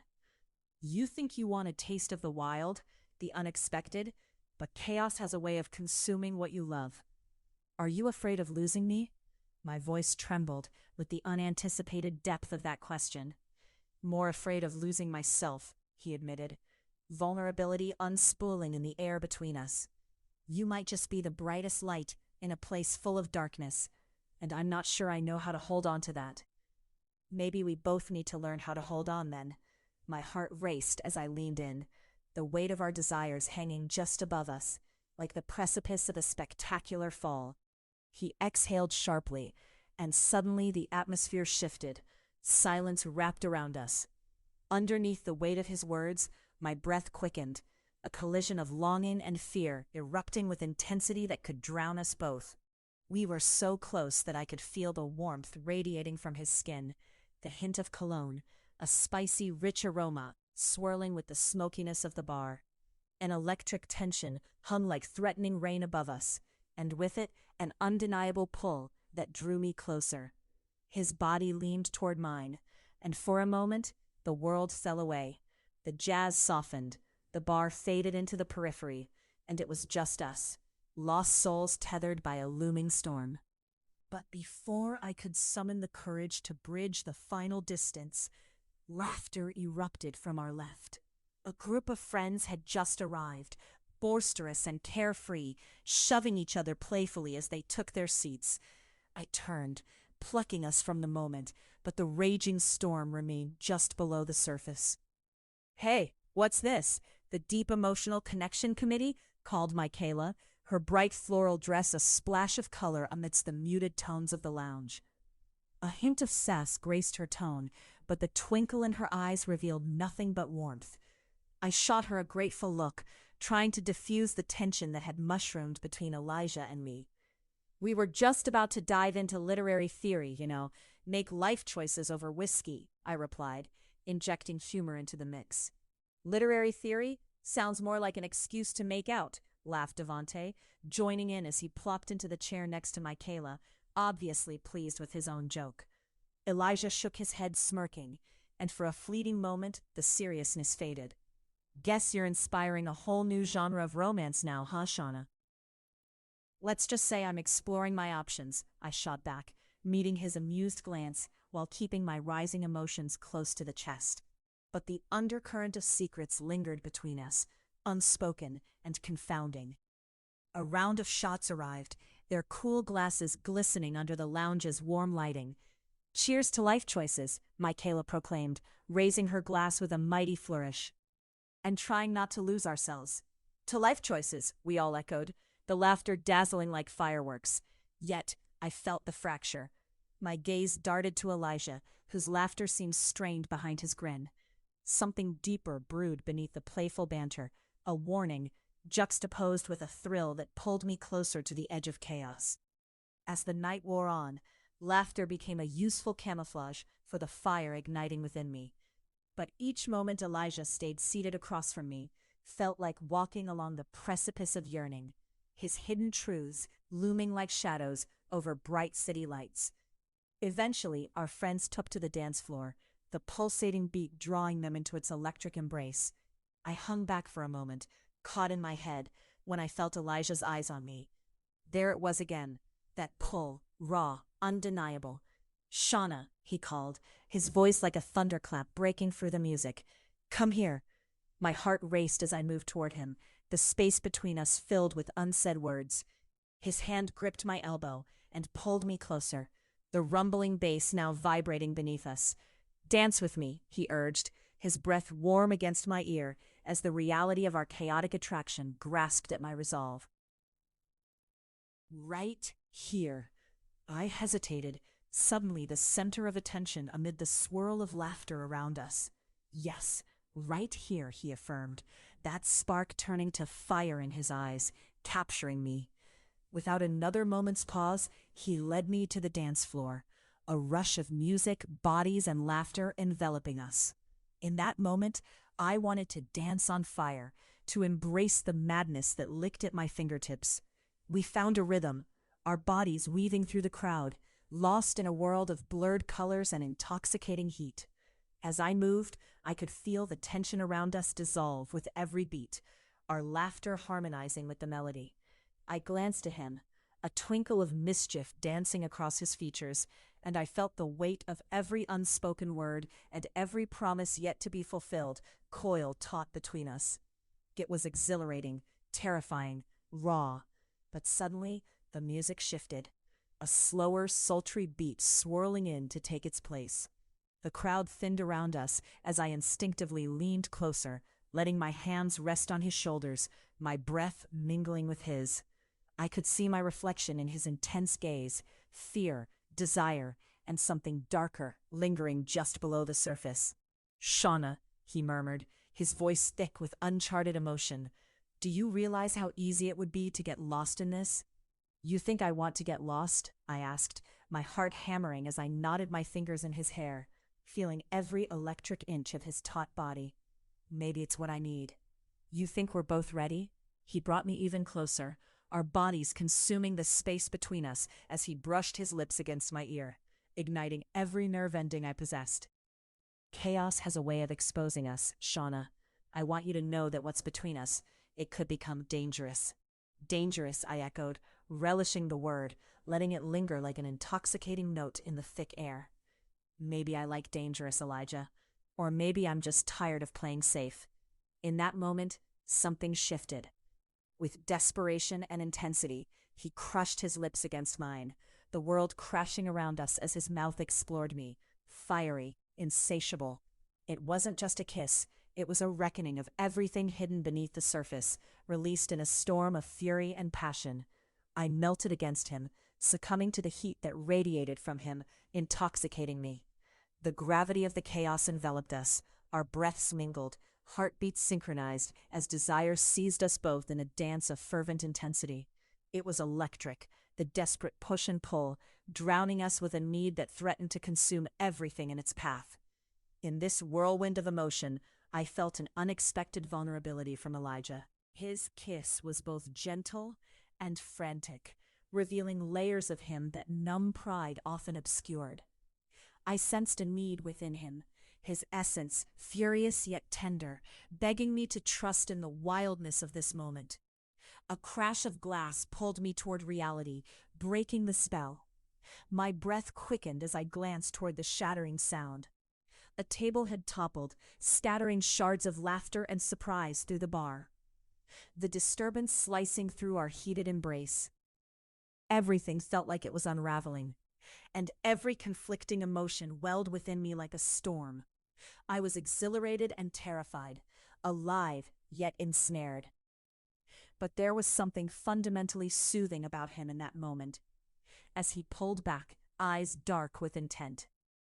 "Are you scared?" he whispered, almost as if he could feel the chaotic war brewing within me.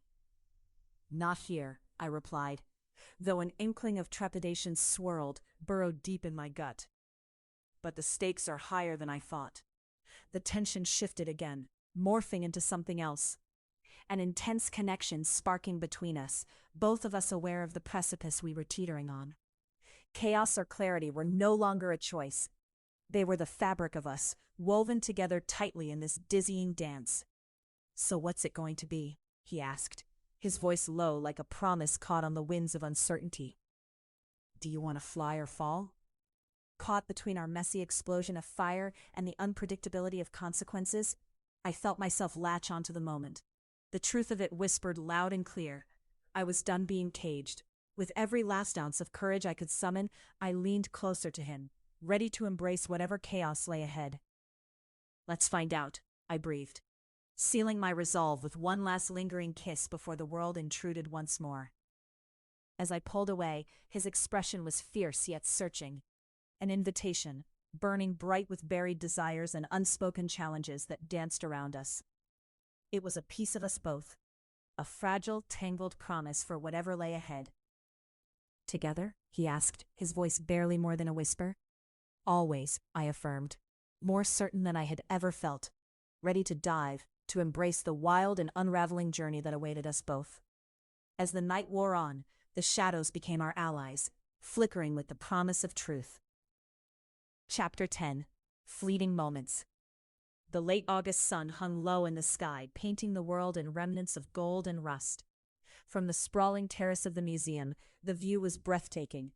Lush gardens below straining against the transition between summer and fall, their vibrant greens flickering against the hues rustling through the branches. It felt like the universe was gifting me one last flicker of courage. Yet as I stood there, sunlight cascading around me like an embrace, I felt the weight of my decisions creep in like shadows at dusk. The afternoon hum of laughter floated up from below, punctuated by sporadic cannon fire from the nearby water park. A cacophony of joy that felt worlds away from the tension simmering in my heart. I turned to Elijah, who leaned against the railing beside me, every inch of him radiating that devil-may-care charm that turned my insides into molten steel. It was almost maddening how easily he fit into the sprawling chaos of my life, yet how brutally complicated it made everything. "Are you always this pensive, or is this my fault?" His voice was teasing, light, yet there was a sincere glimmer in his dark eyes, and the closeness of his body made my thoughts race. I smirked, though the edge of my heart felt decidedly raw. Maybe it's both. Or maybe it's my husband's endless email chains that have me questioning my life choices. Elijah chuckled, the sound a low rumble that set off a spark somewhere deep within me. "If your husband's email chains are more gripping than this view, you might be in the wrong profession." I leaned closer, nudging him playfully with my shoulder. "Art curator by day, emotional hostage by night." He raised an eyebrow, intrigued. "That sounds dangerously poetic. When do you get your escape plan?" "Today, actually. I just need to meet someone from the board and convince them I'm still functional before I drown in the mundane," I confessed. Just saying it out loud sent a shiver of untamed energy through me. "Functional or free?" he probed, fixation tightening his features slightly. "Doesn't it go hand in hand?" I countered, my heart echoing his intensity. The moment hung heavy, almost tangible, woven with secrets and possibilities. "Elijah, you know I want." "Shawnna," his tone shifted, seriousness lacing his words. "You have to understand, this might not be sustainable. We're living on borrowed time." "You're not going to push me away again, are you?" I dared to whisper, willing him to see through the surface. My trust was fragile, but with each fleeting moment we shared, it seemed to mend slightly. "I never want to push you away." His gaze turned molten, holding me captive. "But I can't afford to put you in danger." The afternoon wore on, and despite our heavy conversation, a rush of exhilaration washed over me as he took my hand. Together we wandered toward the edge of the terrace, where the garden beckoned with its vibrant, lush life. I could barely think through the flutter at the back of my mind, as if rebellion were threading its way through my veins. "Shawnna, look at me," he commanded softly, my heart racing at the unmistakable intensity of his gaze. "What do you see?" I caught the rich timbre of his voice, wrapped in a protective urgency that twisted in my chest. "I see someone who makes me forget everything that ties me down." "There's passion in your eyes when you say that, a wildness," he replied, stepping closer, his voice dropping in volume as he inhaled sharply, like he could savor my essence. "What do you want to do next?" "Follow you into chaos," I replied, a soft laugh spilling out, only meant to stave off the intense honesty of my own admission. He leaned in, the subtle warmth of his breath brushing against my skin. "Then let's capture our own chaos." Just then, a disgruntled shout emerged from inside the museum, our moments suspended on the cusp of reality. The commotion gnawed at the tension crackling between us.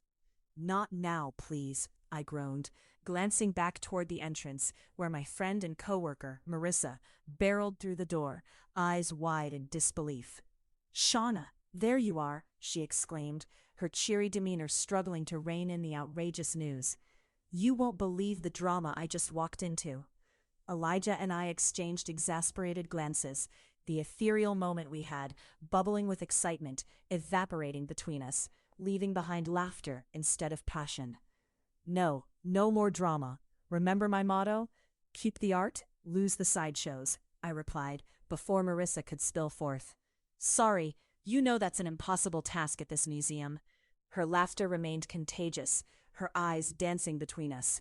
"That's why we love this chaos.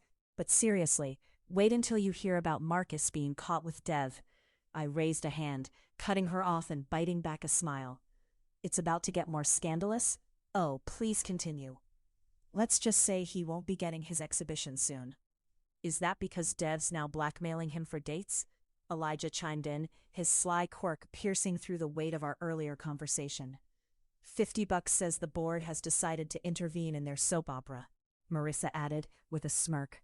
But her energy pinged off me like a pinball, rewiring my focus back to her, the distraction I didn't know I needed.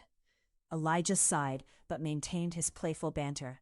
"Fine, let's make fun of Marcus's tragic love life instead. At least it gives us a reason to stay out here," he retorted, his eyes twinkling as if the thought of it brought him genuine delight.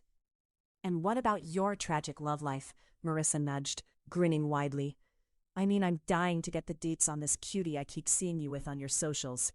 I threw a stop gesture their way, heat pooling in my cheeks. "Please. There's nothing tragic about kindness and secret meetings under a picturesque sun." Elijah laughed aloud, the sound so magnetic that it pulled me back in. "You say that now, but I'd argue there's an exhilarating dose of chaos involved that rivals those two." Marissa jumped in. "Or the bravado of your too saccharine marriage?" She arched an eyebrow, her eyes glinting like conspiratorial stars. "Point taken," I conceded with a laugh, observing the sense of warmth wash over my nerves. Speaking of doses, Elijah's tone turned sly as he slid nearer to me again, his playful whisper wrapping around my ear. "What's your preferred method?" "Daring impulsiveness," I replied, my heart igniting at the intimacy, laughter ricocheting with excitement. "Seems to be a theme." "Marcus got caught yesterday, and now we're all in denial," Marissa proclaimed, regaining her footing, unaware she'd just teased another layer of truth between Elijah and me. "Seems I'm not bad at this chaos thing after all," Elijah said, with a wry smirk. "But I saw the flicker of something deeper beneath the surface, something we kept hidden." "I think we should really shake things up," I quipped, feigning bravado, even as uncertainty took root in my soul. "How about a gallery after-party tomorrow? We might need to take our minds off our woes." Marissa clapped her hands together, nearly bouncing against the railing. "Count me in. I'll bring the fun and the oil paintings. Hey now, let's not encourage destruction. Elijah feigned innocence, but our banter rippled, casting aside my earlier tension. I just want to create some beautiful messes, I answered, a devilish grin breaking through my facade. Or perhaps there is a dynamic duo that fits that bill. Marissa eyed us both knowingly, prompting a hearty laugh from Elijah. Always a pleasure, he affirmed, raising an imaginary glass, his intensity still lingering in the air. As Marissa stepped away to gather her thoughts for a planning session inside, Elijah remained close, breathing in each moment. With the shifting sun casting shadows, I lowered my voice, intimacy now layered in every word. Tomorrow then, after the party, just you and I, free to lose ourselves in whatever comes next, together? Yes, he said, locking his gaze onto mine, a resolute promise sealed between us. But we'll need to tread carefully. Then we'll dance recklessly until the dawn, I declared, the thrill intertwining with our tension, the beauty of the unpredictable, on the verge of joy and chaos, leaving me breathless, consumed, and endlessly yearning. As Marissa returned, laughter ensued once more, wrapping our world in light-hearted color. But as I exchanged playful jabs with them, a longing bubbled beneath the surface, reminding me that this was merely the intermission. Tomorrow would arrive, waiting to challenge our decisions, our limits, and the wildness of my heart, the place where my freedom waited, trembling on the precipice of something profound. Chapter 11. Unraveling Secrets. The worn oak table gleamed under the soft overhead light of my kitchen, remnants of breakfast still scattered amidst abandoned mugs and forgotten toast. The aroma of burnt coffee mingled with the floral notes of peonies that I had lazily arranged on the counter, a half-hearted attempt to induce warmth into this cold, imposing space. I could hear the subtle hum of air conditioning punctuating the stillness, a contrast to the tumult churning in my chest. Today was supposed to be ordinary, but Elijah had stormed into my life like a summer storm, unpredictable and electrifying. I leaned against the counter, staring blankly at my phone as my thumb hovered over the messages from him. I had gotten lost in this gray cloud of pleasure he brought, each text dripped with anticipation, each encounter marked by a reckless abandon that cast a shadow over my tightly controlled life. And yet the weight of his secrets pressed heavily upon me, a reality I wished I could ignore. Elijah always danced on the edge of danger, but there was a darkness I hadn't fully recognized until this morning, when a nameless number had rung my phone. A raspy, amused voice whispered threats cloaked in riddles, and each syllable was a knotted string pulling at my gut. Stay away from Elijah. It wasn't just the warning, it was the implication that there was something more than I knew, and something I desperately wanted to understand. A knock on the door shattered my reverie, and I straightened. Gripping the cool edges of the counter, I took a steadying breath before opening it. Surprise, Elijah announced, his grin expansive, bringing in a rush of warm air and the hint of cedarwood that clung to him like a second skin. The sight of him sliced through my earlier unease, even if only slightly. Not sure how surprising it still is when you do this like clockwork. I punctuated the teasing remark with a smirk, but delight twisted low in my stomach. Hey now, consistency is key to a great romance, isn't it? He flashed that devil-may-care smile and stepped further inside, the warmth of his presence enveloping me. I tried to focus on the safe banter, but the specter of the phone call loomed large. The kitchen felt different now, refracting the tension of unsaid truths that lingered uncomfortably between us, like the thick smell of burnt coffee threatening to gasp for breath. "What's cooking?" he asked, an innocent glint in his eye, but I knew better. His gaze slipped past the remnants of my breakfast mess, probing into the feelings I guarded with such care. I chose misdirection, flipping the atmosphere to lighthearted. Just a culinary masterpiece as always. You're lucky I didn't set the smoke alarm off. I'd hate for my favorite chef to suffer any heart attacks before I get my next meal. His laughter, warm and infectious, filled the emptiness, yet something in me flickered with a fear I hadn't dared articulate. "You do realize your jokes aren't exactly helping me with the pressure of my career," I replied, arching an eyebrow, barely managing to keep the levity afloat. "I'm still getting the exhibit ready." "The exhibit that might make you famous? They've talked about your eye for art in the city, you know. And besides, I heard your pièce de résistance is a real game changer." I shuffled, my pulse quickening at his genuinely supportive tone. If only being famous came without. "That's the operative word. If. You choose the path you walk, Shawnna, just as you've chosen this delicious coffee. However, don't." He winked, echoing that same fearless attitude that both entranced and terrified me. But the moment the chuckle faded, silence draped itself like a heavy shroud. I could feel his intensity grow, our breaths mingling amid unspoken questions. It was as if he were waiting for me to unravel, like he could sense the chaos festering beneath my composed exterior. "What's wrong?" he finally asked, voice low and edged with concern. I took a step back, trying to collect my thoughts, my pulse racing. "I got a call today," I confessed, my words bubbling up like corks fighting to escape a bottle. "It was strange, a warning, about you." His brows knitted, but he held his composure. "What sort of warning?"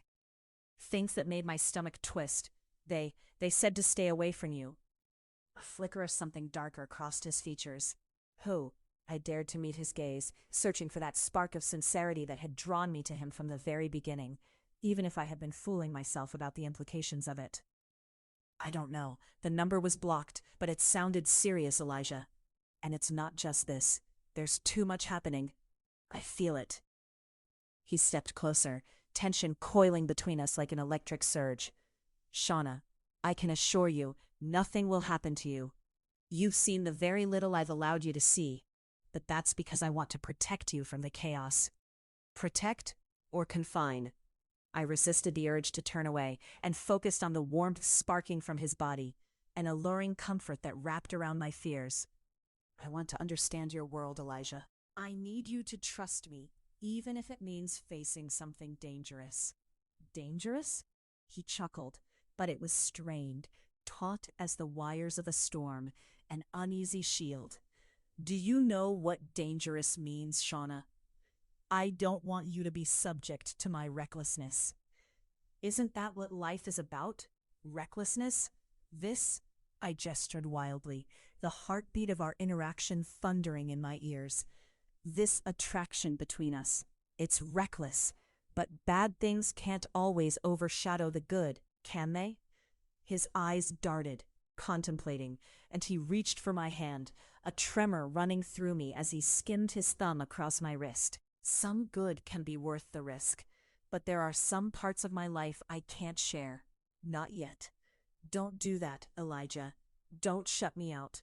I felt the tremors of desperation lacing my heartbeat, both pleading and hopelessly unsettled. He sighed, a long stretch of vulnerability threading through his bravado. "You're right, and I don't want to see you hurt. I just what?" I pressed, my voice almost simmering, yet hope still lingered. "I want to keep you safe. There are forces at play that I can't control, and I don't want to risk your future on my past." A shiver ran through me, a mixture of fear and desire. Then let me choose, let me take a risk. And in that silence, God, the way time hung, my resolve flared. But before any more words could unwound, he surged forward and encapsulated me in his arms, the heat of him igniting my skin. Elijah's lips captured mine, inflaming that careful tension, this dance of shadows and secrets, thrust into brightness. I pressed back, the world outside crumbling as I surrendered to desire, marshalling the ghostly fingers of fear as he pulled me in deeper, igniting everything, everything. "Elijah," I whispered against his lips, fighting for breath, that yearning twisting fiercer inside me. "You're my weakness, Shawnna," he murmured in return, pressing me against the counter as the heat spread dangerously. But I don't mind. Not one bit. And as the heat rose, his fingers tangled in my hair, drawing me closer. We blurred the lines between chaos and calm, longing unfurling fiercer than any storm brewing outside. Unconsciously, I mapped his body, tracing the contours of the strength clad in that blackout tee. Shifting sensations spiraled as my heart thudded like a drum, pulsating heatedly between us. The world faded away, coffee, peonies, fears, and all that remained was the intoxicating energy wrapping around us. He pulled back, his breath mingling with mine, an electric current crackling as he searched my eyes with poignancy. All I do is for us. Every choice leads me back to this. I caught his gaze, breathless. Then choose me, Elijah. All of me. In that moment, amidst fading daylight and veils of anticipation, we joined the chaos of the present, shattering our fears, as life twisted into a tapestry of passion and promise, one pulse at a time. The evening continued with laughter spilling into the air, our tentative explorations of intimacy mixing with playful arguments navigating how much our fears had trapped us. The apartment felt like it was pulsing, resonating with every burst of laughter and dance of longing. Friends joined. Taylor and Reginald, always fiercely supportive, brought a hearty chaos that colored my worries with humor. I might need to schedule a pest control visit, Reginald joked, lobbing a playful jab at Elijah. We've heard you're quite the love bug. Oh, please, if anyone's spreading love, it's Shawnna. She's got this charm that makes everyone forget their own names, Elijah shot back, a mischief glinting in his eyes. Taylor threw a cushion at Elijah, laughter blossoming brightly, a wild tempest countering the heaviness coiling around my heart. Yeah, but don't forget August, Shawnna. His reputation precedes him.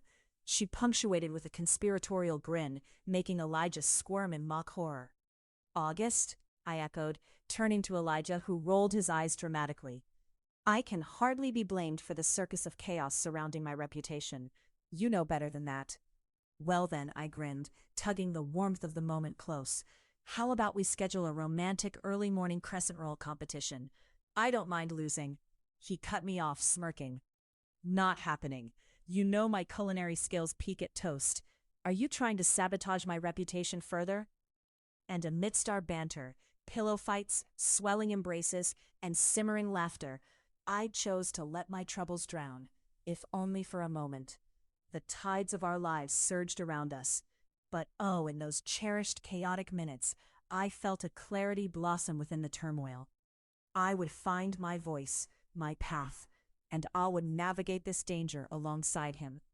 But as I glanced back at Elijah, laughter painted brightly on his face. An abyss of barely hidden fear stirred quietly beneath. A reminder that sometimes secrets become steeper cliffs than imagined. Just so you know, I teased, trailing my finger across his arm in a flirtatious dance. I'm still keeping score for our breakfast contest.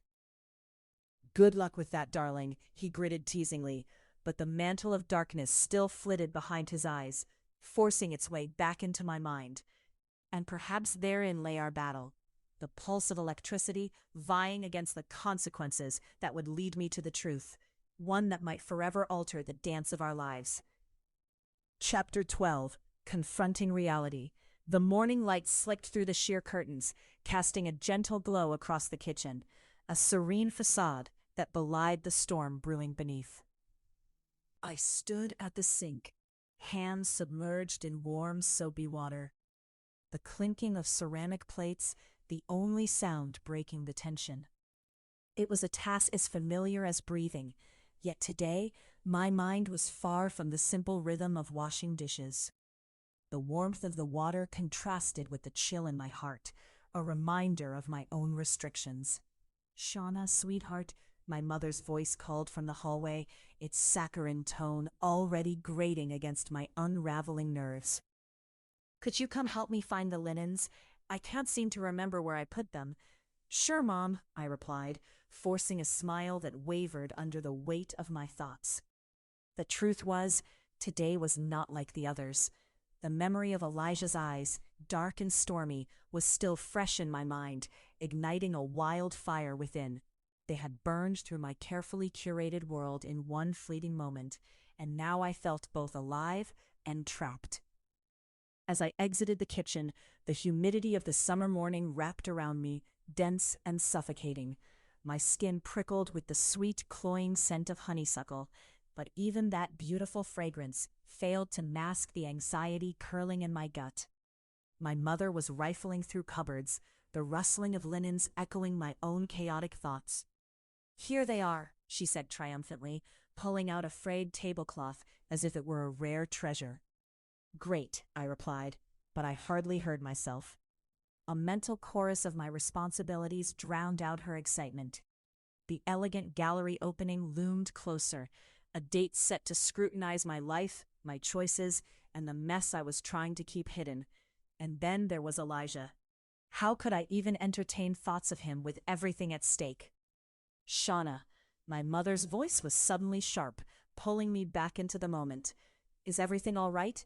You seem distracted." "Just tired," I uttered, the lie sliding off my tongue. "It's been a long week." "Perhaps a spa day?" she suggested, her eyes twinkling with maternal optimism. "You work too hard, and your skin is beginning to look a little dull." I couldn't help but crack a smile at that. "You know, Mom, if I took as many spa days as I needed, I might get fired. I'm fine, really." "Oh, honey, I just want you to be happy. With our family opening the new gallery, I want you to feel like your best self. Men notice beauty, you know." Men. My pulse quickened at the thought of Elijah, of his dark, intense gaze, and how easy it had been to get lost in him. I didn't have the luxury of wondering what that meant, not when my reality was fraught with obligations and promises of a future I had silently agreed to build alone. "Men notice a lot of things," I half-joked, rinsing my hands one last time. "Like how to bring the most impressive appetizers to a dinner party." "True," she laughed, handing me a neatly folded napkin. "But who knows? Maybe the right one could even fall for you over a meal. Let's not forget how charming you can be." "Sure," I said, but the underlying sarcasm melted away as memories of that single night with Elijah flickered in my mind, his laughter ringing like music, our shared glances painting a picture too vivid to ignore. Each thought sent a tremor of longing coursing through me, and I needed to channel it somewhere. Just then, my phone buzzed against the countertop, the sudden sound jolting through me. My heart raced as I reached for it, half expecting Elijah's name to light up the screen.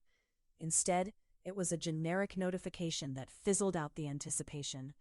"I should check the gallery," I muttered, relieved for the excuse to escape the oppressive atmosphere. "See what's still left to do." "All right, darling, just remember to take a break," my mother called after me. But I was already gone, propelled by the silent insistence of longing clawing at my chest. I slipped into the cool, art-still gallery, my sanctuary from the complications of family and expectations. The air was rich with the smell of fresh paint, and the walls, adorned with delicate pieces of art, seemed to whisper of the stories they held. I wandered through the space, losing myself in the textures and colors, until a familiar, deep voice turned my head. "Shawnna," said Lara, my best friend and assistant curator, her enthusiasm suddenly revitalizing. "You made it. What's the verdict?" "Still standing," I replied, trying to sound upbeat, but her keen intuition caught the hesitation in my voice. "Something's on your mind," she said, her eyes narrowing. "What's up? You've been off lately." "It's just," I hesitated, weighing Elijah's consequences against the churning excitement within me. "It's complicated. There's someone I can't stop thinking about." "Someone?" Lara's features lit up like a Christmas tree. "Details, Miss Baptiste. On the double." I could feel my cheeks warm under her gaze. "I met someone," I admitted, keeping it vague, yet my heart raced as I recalled his touch, a fleeting brush that felt like a promise shrouded in danger. "But it's a mess." "Isn't that romantic drama in every woman's life?" she teased, swirling a paintbrush absent-mindedly. "Now spill it. Who is this mystery man?" "His name is Elijah." I hadn't meant to say his name aloud, but once it slipped, I could see the wheels turning in Lara's head. Elijah? I think I've heard that name. Isn't he? Not now, I cut her off, a tinge of panic rising in my voice. He's complicated. Everything is complicated, she laughed, shaking her head. I can't handle the suspense. Are you two a thing?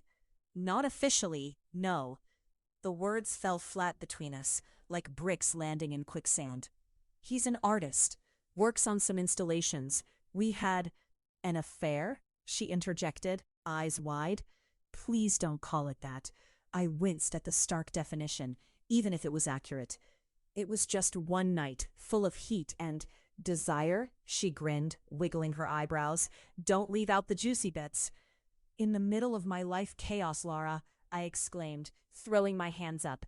But then I laughed, the tension easing a fraction.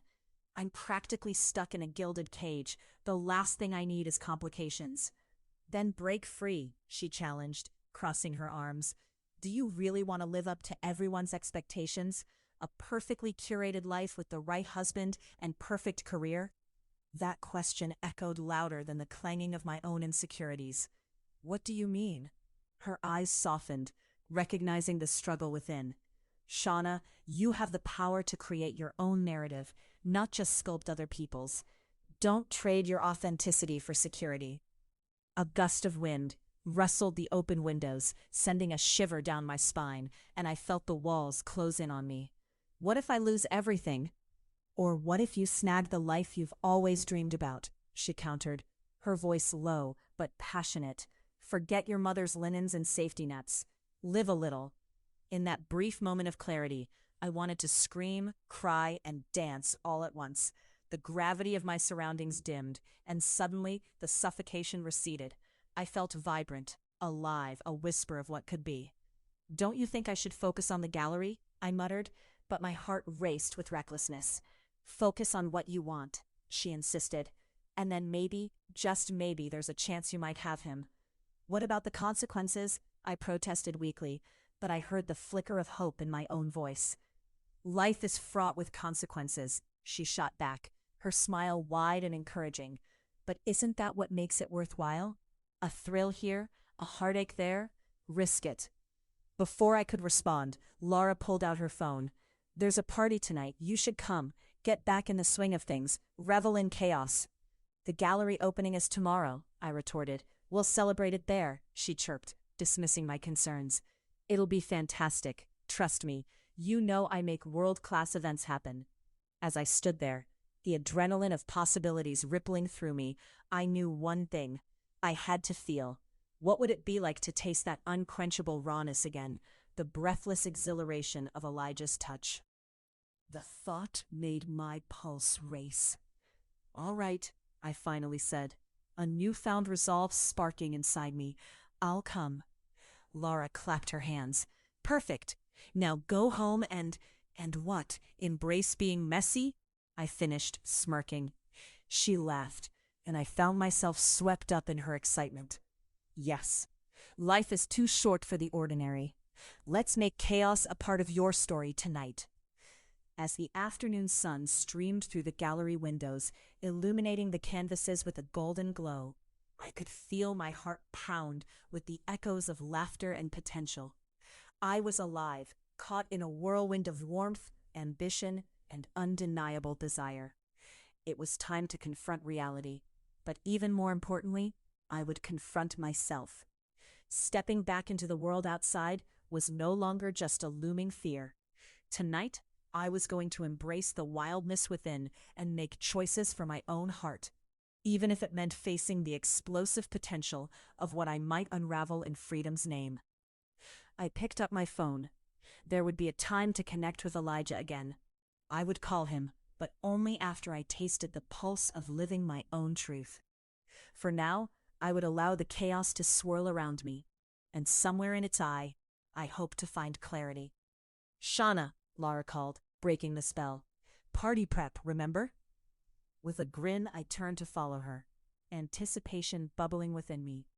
Tonight would be an act of defiance, a celebration of choices yet to be made, and I was ready to step into the storm once more. After all, the most powerful narrative is one we write ourselves. Chapter 13. Jealous Games. Why do you think he keeps looking over here? My voice barely clawed its way through the drone of buzz and laughter in the gallery. Yet the answer was as intense as the white of the walls. It hovered just beyond my grasp. I leaned closer to my friends under the low-hanging, illuminated pendant lights, a flicker of concern wrapped around my spine. "Because you're stunning," Kiki responded with an exaggerated wink, her long hair shining like a raven's wing against the beige backdrop. "I mean, look at you in that dress. It's practically screaming Elijah's name." I smirked, feigning confidence while glancing across the crowded gallery. My heart quickened as I spotted Elijah, effortlessly magnetic, his laughter cutting through the murmurs. He was surrounded by that same throng of admirers he always attracted, illuminating the room in all his audacious glory.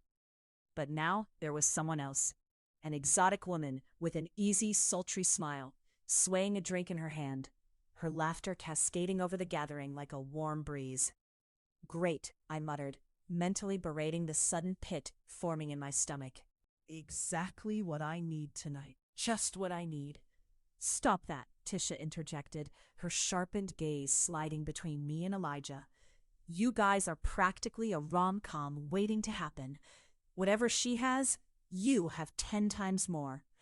"And we're hoping it's the same for men," Kiki chimed in, tossing her drink back. "Have a little faith. Just go over to him before you lose your nerve." "Or lose him," I whispered under my breath, shaking my head at the insufficient comfort their words provided. It wasn't just the sultry stranger making my heart race. It was the bruising threat of my own unresolved life, the pressures of my looming charity gala just weeks away, and the webs of envy spinning precariously close to the thin veneer of our relationship. "Seriously, Shawnna," Kiki pressed, nudging my arm playfully. "At least go introduce yourself. Show that you're not playing around." Right then, a pang of fury shot through me. I ignored it and summoned a weak chuckle. "You think I should compete?" "Absolutely," Kiki emphasized. "This is who you are, babe. Think of it as a high-stakes game. Who knows, maybe he's just waiting for an excuse to leave her behind." The thought scraped a raw nerve, pushing me off the edge. I took a breath, steadying myself before stepping into the fray, propelled by both curiosity and a flicker of jealousy. As I approached, the world faded beyond the noise of laughter and clinking glasses. The air thickened with a heady mix of musky cologne and freshly spilled wine. Elijah's gaze met mine, a flicker of warmth igniting in those deep brown eyes that felt like liquid caramel, deliciously inviting. "Shawnna," he exclaimed, his voice cutting through the haze. "I was just telling Zara here about your gallery opening next month." He punctuated his words with a playful, teasing smile, drawing my focus to the woman beside him. "Right," I replied, my tone deliberately light. "Zara, was it? Delightful to meet you." My lips twisted into a begrudging smile as I extended my hand. Zara's grip was confident, strong, yet surprisingly soft. "Oh, I've heard so much about you. Your work is impeccable," she declared, her voice dripping with honeyed politeness. But in her eyes, there was a spark of competitive energy that made my heart thud in my chest. "Elijah's always been a fan," she added, glancing sideways at him, her intention clear. A siren's call laced with too much allure for my easing heart. "Or a fan of women who dabble in art," I shot back, my humor laced with the sharpness of steel. "He seems to attract all kinds." It was a playful jab, but the weight of my tone wasn't lost. The undercurrent of my jealousy simmered just beneath the surface. He raised an eyebrow, amusement sliding across his features. "Is that so? I thought you were the only one who could stir me." I rolled my eyes, but felt the warmth bloom across my cheeks. "Just flattery, that's all," I retorted, my pulse thrumming against my skin. "What's she Zara doing here?" Elijah shrugged casually, but his eyes flickered with something darker, a silent warning beneath the playful banter. "Just networking like us. Turns out she's with the new gallery in town." "Delightful," I smiled, though the word felt like ash on my tongue. My stomach twisted as I watched Elijah laughing, clearly at ease with Zara. She leaned closer to him, her laughter too melodious, but accentuated with a hint of something I couldn't quite place. Kiki sidled over, trying to diffuse the tension swirling around us. "Well, I hope you have something prepared for the evening, Shawnna. You don't want to leave him hanging." She flashed me a supportive smile that quickly flickered at the sight of Elijah's engagement. Just as Elijah reached for my hand, a vibrant flash of laughter erupted, further cementing the barrier between us. I felt a wave of heat rise in my cheeks, raw embarrassment morphing into something far more intoxicating, jealousy twined with insecurity. With that sentiment boiling like water nearing a fierce boil, I turned abruptly to Kiki and Tisha. "I need to grab a drink," I said, steering away from them all. As I maneuvered through the scattering clusters, I could feel Elijah's eyes on me, concern battling with confusion, a mixture that nearly unraveled my resolve. But as I approached the bar, despair morphed into determination. I waved the bartender over, downing a shot of whiskey as if it were water, every ounce of sweetness scalding its way down to my core. I leaned against the polished counter, gathering my wits, before I felt a presence beside me. "Whiskey neat? Look at you, wild thing," Elijah said, his voice low, teasing, vibrating through me like a fine-tuning fork. There was an undeniable energy between us, a current of unexamined competition and desire. "Just bolstering my courage," I shot back, tilting my chin as I braved his smirk. "What did you find so amusing? Zara's insipid compliments?" His brow furrowed slightly. "She meant well," he replied, the sincerity in his tone a tinged warning. "And trust me, no one can compare to you." "Except maybe the alluring competition," I said, crossing my arms defiantly. I watched as his expression flickered, something darker dancing just beyond the surface. "Elijah, you know jealousy isn't a good look," I said, hoping to claw back some of the unsteady ground beneath my feet. "Jealous?" His voice snapped back, turning the word over like a polished stone, every facet catching the light differently. "Maybe concern is a better term. You shouldn't dismiss your instincts." "Instincts?" My own voice edged higher, the tension from moments ago boiling over once more. "You mean jealousy, letting an unknown woman worm her way into our lives?" "Shawnna, please." His tone shifted to one of softness. "You're not hearing me." "No, I think I am," I scoffed, the bitterness striking like ice in the tense air. "If I'm too emasculated for you, or feels threatened, maybe I should ask myself what I'm doing, huh?" His gaze darkened, frustration intertwining with desire as he moved closer, nearly filling the tiny space between us. "Don't you dare think that. You're everything I crave. You know that, right?" "Am I? I could have fooled myself thinking this was love." My voice cracked precariously, emotion pouring out into the space between us like a river overflowing its banks. "Shawnna," he began, but I cut him off, regretting every word. "Love is one thing, but you let her play her games, and I've had enough of it." At that moment, I could see the rage brewing beneath his surface, an explosive tension curling around us both like a tempest. "You're talking as if it's real," he shot back, his voice a low growl that sent shivers racing through me. "You think I'd let someone like her come between us?"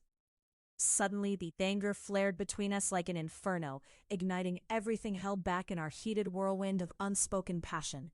Without thinking, I backed into a row of clattering bottles, and before I could process the shift, he had me pinned against the bar, his breath warm against my ear. "You think I'm scared? I'm not." He needed me to understand.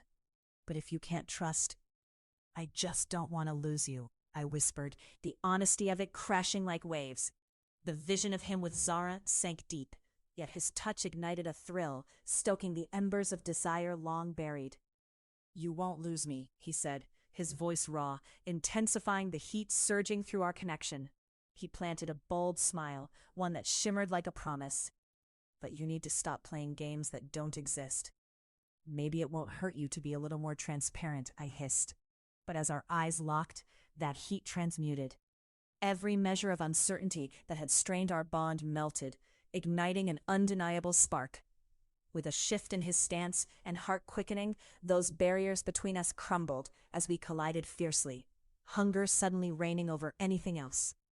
We stumbled back into an alley, our laughter ragged, freeing. The harsh sounds of the gallery were replaced by the longing refrains of our whispered promises, feral kisses crashing like waves against stone. My body pressed against the cool brick wall. The shadowy alleyway was a world veiled away from their eyes. Elijah, I gasped against his lips, the taste of wine and desire intoxicating. He dove deeper, pouring his soul into every searing kiss, surged by the storm raging within us both, underscored by that fresh sting of jealousy. "I'm done playing games," he murmured, taking me with both precision and ferocity, so fervent it felt like retribution for all my doubts. His breath mingled with mine, our limbs intertwining, the heat of him blending with the cool cerulean night. With every tug, twist, and fervent sigh, the world outside shrank, surrounding the overwhelming gravity of our union. No more words, only the ebb and flow of bodies igniting. I clung to him as if we were both untethered. As he smoothed his hands down my waist, the tremor of vulnerability surged into strength, and our mingled breaths filled the darkness with a rapturous melody, our hearts composing a fierce aria against whatever else sought to tear us apart. And as I melted deeper into him, the world faded into oblivion. My body, once an enigma of doubt, now sang of reckoning, surrendering all misgivings to this carnal tempest. "Promise me, Elijah," I breathed into that space. "Promise me you won't ever choose someone else over us again." "Never," he vowed, his own fevered breath blending with mine, sealing the sentiment between skin and air. "Not if you can hold on tightly enough." And oh, did I. In that moment, entwined in shadows, we breathed our truths into the night, wrestling with the dawn, even as passion claimed us entirely. Chapter 14. Unspoken Desires. The whir of the espresso machine sliced through the air, a mechanical heartbeat in the studio that echoed my gnawing uncertainty. I adjusted the filter with trembling fingers, a carefully choreographed dance that had become second nature. The intoxicating aroma of roasted coffee beans mingled with the cool freshness of the nearby gallery's white walls, a scent that had once felt like home, but now served as an unsettling backdrop to the question that loomed between me and the door. Elijah was late. No, it wasn't just late. It felt like a gaping hole in an otherwise vibrant day. My eyes flicked toward the clock above the barista station, 5:17 p.m. I couldn't help but pull in a shaky breath. It felt as if time itself was mocking me. The studio was quiet, save for the irregular thump of my heart beneath the fabric of my tailored blazer. The coffee machine sputtered to life again, releasing a hiss, but my mind was elsewhere. I glanced over my shoulder at the stack of curated art pieces, their frames reflecting shards of light scattered from the large windows above. Would the colors blur like my emotions if I gave them a closer look? Was this how visionaries saw the world? Through a lens colored by passion rather than practicality? "Hey, there you are!" Harlow, my co-curator, strode in, her sleek ponytail bouncing with each exaggerated step. She was juggling her portfolio and a takeout bag, and her bright smile held a semblance of warmth that momentarily distracted me from the building tension. "Is it just me, or does that latte in your hand look a bit lonely?" she teased, plopping down beside me. "It's not just any latte. It's a wretched reminder of my impending emotional catastrophe," I replied with a faint laugh, though I couldn't hide the seriousness beneath the surface. "Catastrophe?" Harlow raised an eyebrow, one dab of mascara still clinging to her lashes. "You don't mean that charming troublemaker, do you?" "Charming is one word for it," I replied, movements jerky as I captured my frustration in the contours of my coffee cup. "He's complicated, Harlow." "Complicated like a Picasso painting, or complicated like the drama queens in our lives?" She winked, tilting her head as she took a sip of her iced matcha. "More like the latter. Violent opinions, anguished stares, and an unhealthy dose of jealousy, I admitted, irritation fluttering in the back of my throat. My fingers drummed a nervous rhythm against the counter. He's been harboring secrets. It's driving me mad. Which secrets? Spill, girl. Is he a criminal mastermind? Have you uncovered his sordid past? Harlow leaned in, eyes alight with mischief. Not exactly. He's just been, I don't know, distant, I guess, I confessed, barely managing to swallow my pride. And there's something about this impending meeting that feels significant. I can't shake the thoughts that a fight is impending. Then don't sit idly by. Maybe instigate something. Get it out in the open. She encouraged, her tone half serious, half playful. If he's worth your time, he'll respond to that, right? As if conjured by my own nerves, the door swung open, and Elijah stepped in, soaking up sunlight like a summer day. Even in his casual attire, there was an undeniable elegance to his presence, multicolored threads weaving together in a tapestry of secret thoughts. Sorry I'm late, he said, his voice smooth but underlying tension rumbled in the words. He walked in, closer, until the world outside faded, leaving only the magnetism that pulled me toward him. Got held up. Business matters. What kind of business? I probed, a defensive edge coating the question. Harlow's presence faded into the background as I locked onto his intense gaze. Elijah, Harlow nudged him lightly. You're about to turn into a shadow competition for Shawnna's art show. Have you considered an abstract approach to your answers?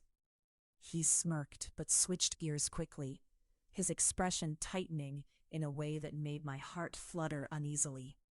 Maybe I can use that advice someday, he murmured, his focus solely on me. But today isn't the day. Is it ever the day? I shot back, snapping my eyes at him.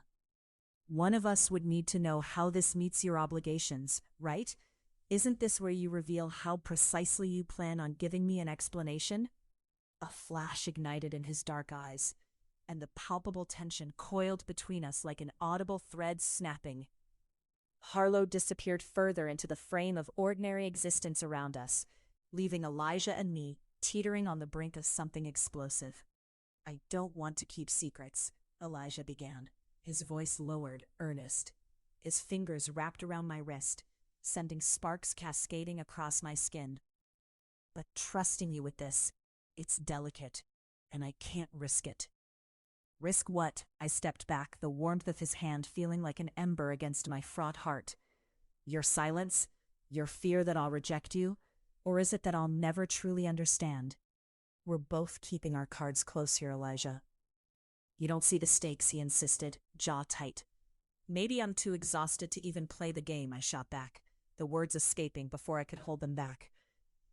From the corner of my eye, I caught Harlow observing us, brow furrowed, eyebrows raised, silently sipping her matcha as though we were a live soap opera unfolding before her.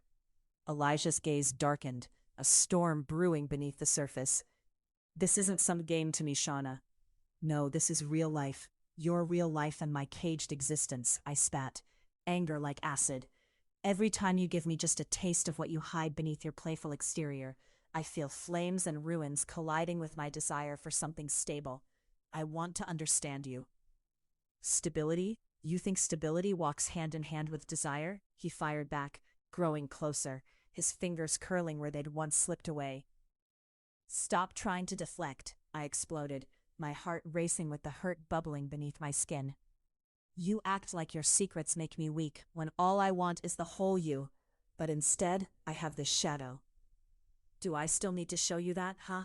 He moved closer, and the warmth between us became electric, challenges poised to collapse into something altogether new.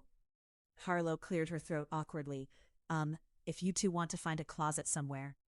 Just let us talk, I snapped, infuriation and longing mingling into an intoxicating cocktail that propelled me into the depths of Elijah's gaze. Can't you see the hazardous cliffs we're both precariously teetering on? I'm trying, and failing. I cut him off. You're pulling me into this emotional warfare, only to retreat to safety. It's torturous. That's not fair, Elijah retorted, a flicker of pain tracing across his face. You don't know what I'm facing. I didn't ask for this, but you chose to stay amidst the chaos. You walked into my world. You should be holding my hand, not leaving me floundering alone. His hand found the nape of my neck, fingers brushing silk against skin, a plea, a theory, a wave of raw energy surging around us. And if I say I don't want to lose you, am I losing you? I challenged, challenging myself as much as the wall of barriers between us. Or you're losing control. The studio felt like a furnace, the heat of our simmering argument unfurling into something undeniably passionate.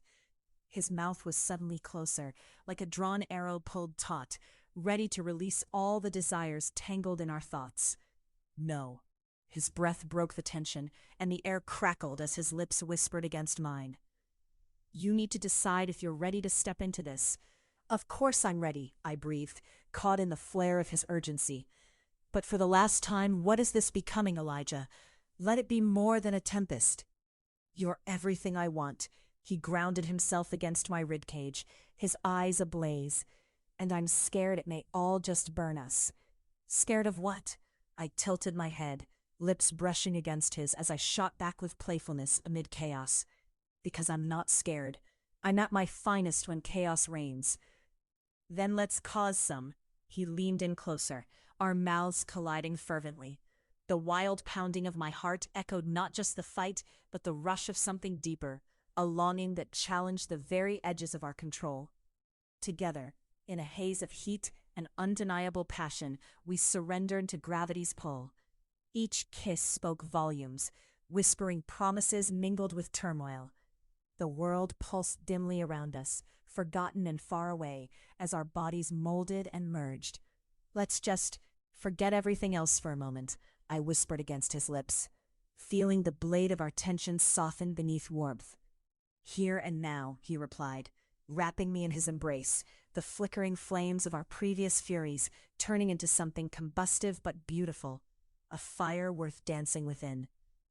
The studio, once opalescent and structured, swirled into a brilliant mosaic of warmth and fervor, and for the moment, we were limitless, unconfined by fears and burdens, just two souls igniting a palpable coalescence beneath unspoken desires.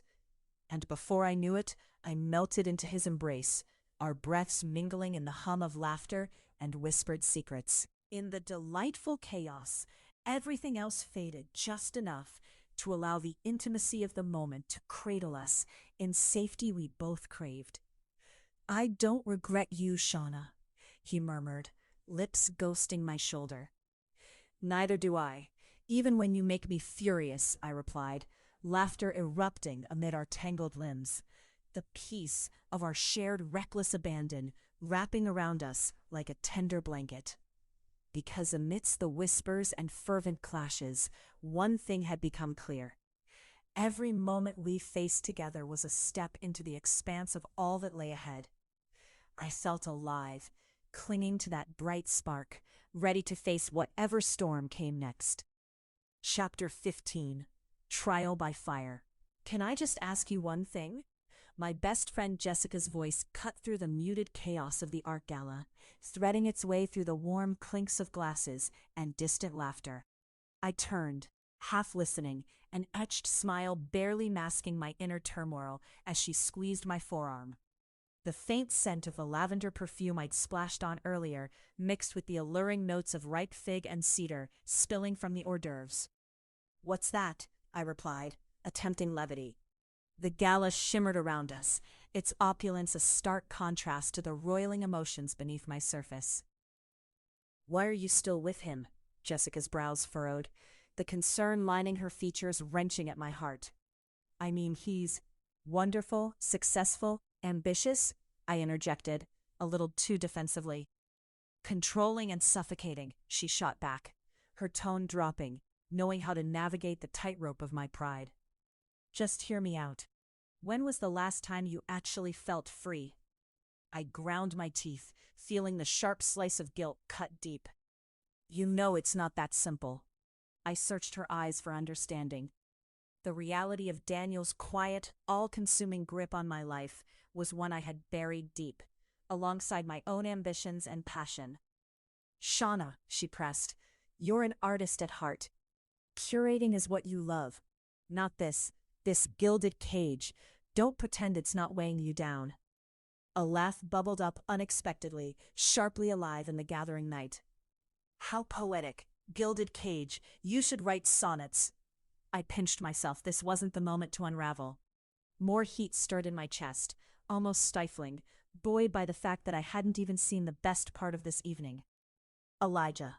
I'm serious, she insisted, but another voice soon broke our tension. Well, if it isn't my favorite art snob. The sultry voice was unmistakable, smooth as the silk thread swirling in the atmosphere. I turned, dread pooling in my stomach, face to face with Vanessa Miles, the rival who had shadowed my career like a persistent storm cloud. Her rich auburn hair cascaded against an elegant black gown, accentuating her lithe frame, and her rich mahogany skin glowed under the gallery lights. Vanessa.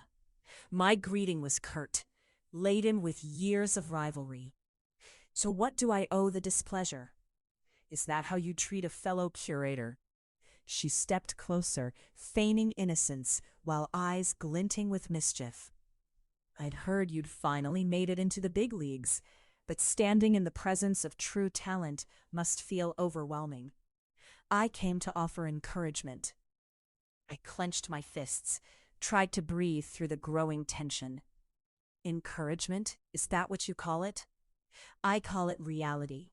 She leaned closer, lowering her voice with theatrical aplomb.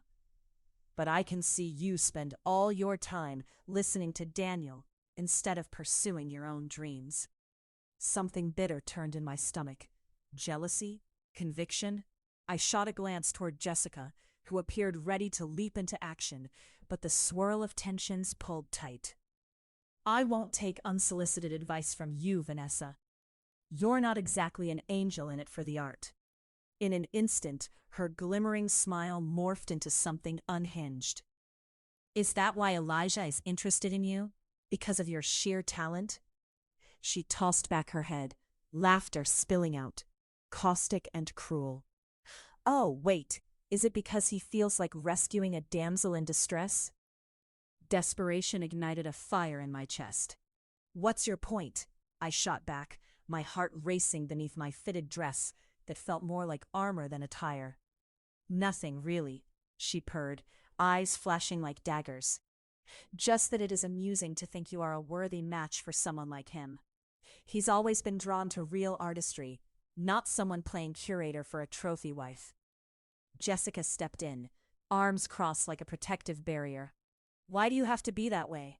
We're all here to celebrate, Vanessa. Yes, Jessica. Vanessa waved her hand, cutting through the murmurs like a knife. Be the voice of reason among the delusional. After all, who knows how far a mere glance can get you? Her words hit like a brick. I felt my cheeks flush, not embarrassment, rage. With every moment this was allowed to continue, Daniel's tight grip seemed to pull and twist, every taste of freedom slipping further from my grasp. You think you know me? I managed, voice steady through gritted teeth. You don't have a clue who I am, or what I'm capable of.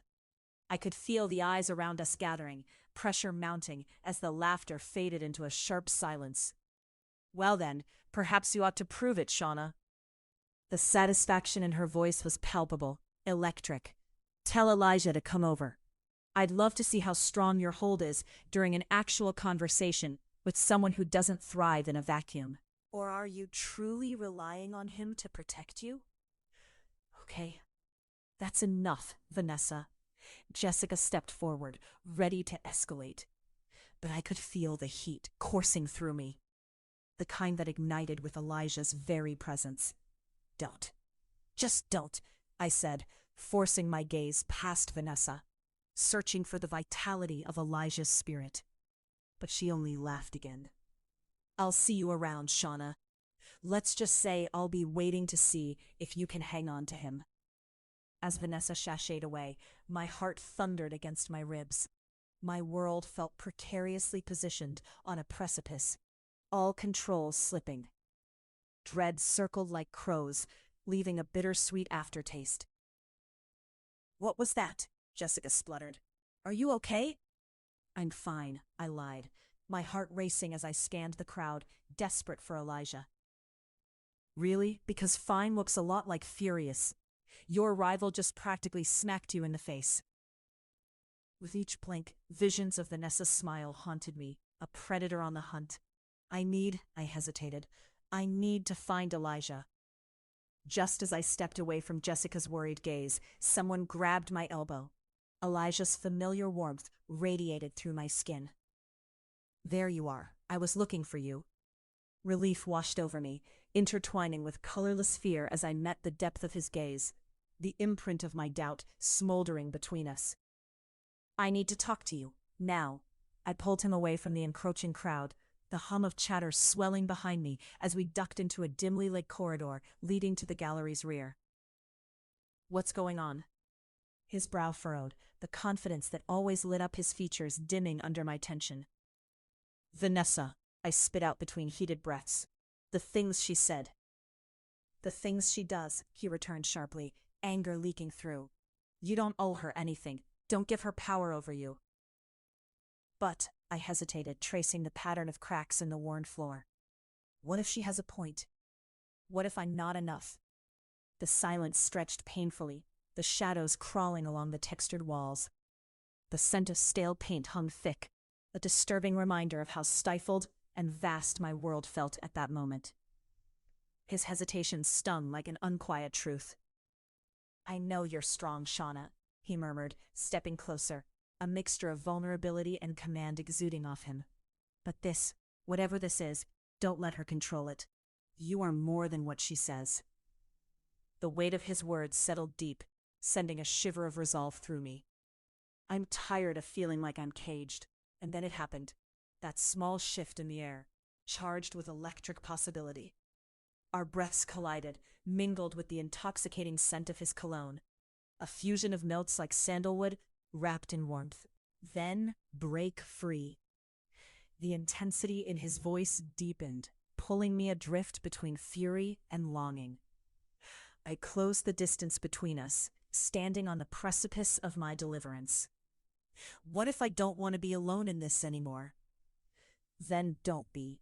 His hands found my waist, his touch igniting a flame that chased away both darkness and doubt. The kiss that followed was raw, fiery, an explosion that shattered everything else, melting away the shame and suffocation. It spoke unsaid words of defiance, of passion realized. My heart surged, breaking away the shackles. But mingled with that intensity was an ache of reckoning. The lingering presence of doubt. No one can take you from me, Shawnna. You have to understand that. Elijah murmured against my lips, breaking the kiss but holding my gaze. You are capable of so much. You always have been.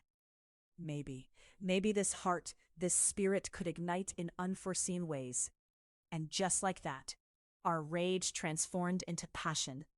A slow unraveling of a relationship clawing to break free of uncertainty.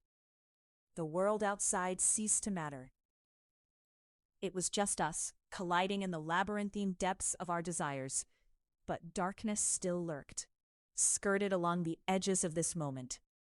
The implications of Vanessa's words curled slyly around my resolve. What if you're wrong? What if my situation was too dangerous? It struck me, in this moment, how life felt like this storm, fierce, unpredictable, and every bit as electric as the eyes that followed me around the gallery. I hadn't even taken a sip of my Shiraz before my phone buzzed like a vexed hornet, buzzing through the quiet of my thoughts. It was Elijah. The screen lit up with his name, each letter sparking a tiny fire within me.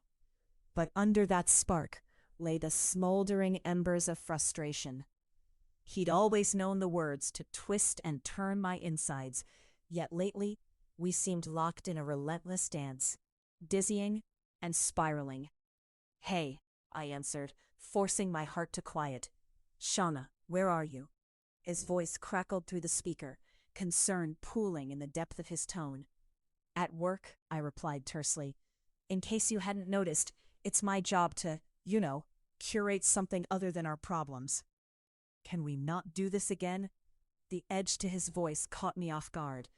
I just wanted to know if we still had tonight to figure things out. My breath hitched. Figure out what, Elijah? The gleaming uncertainty waiting beneath the surface, or the shadows buried in our past interactions? The gallery's fluorescent lights intensified the tension gathering in my chest, threatening to spill out like the rain outside. The line was silent.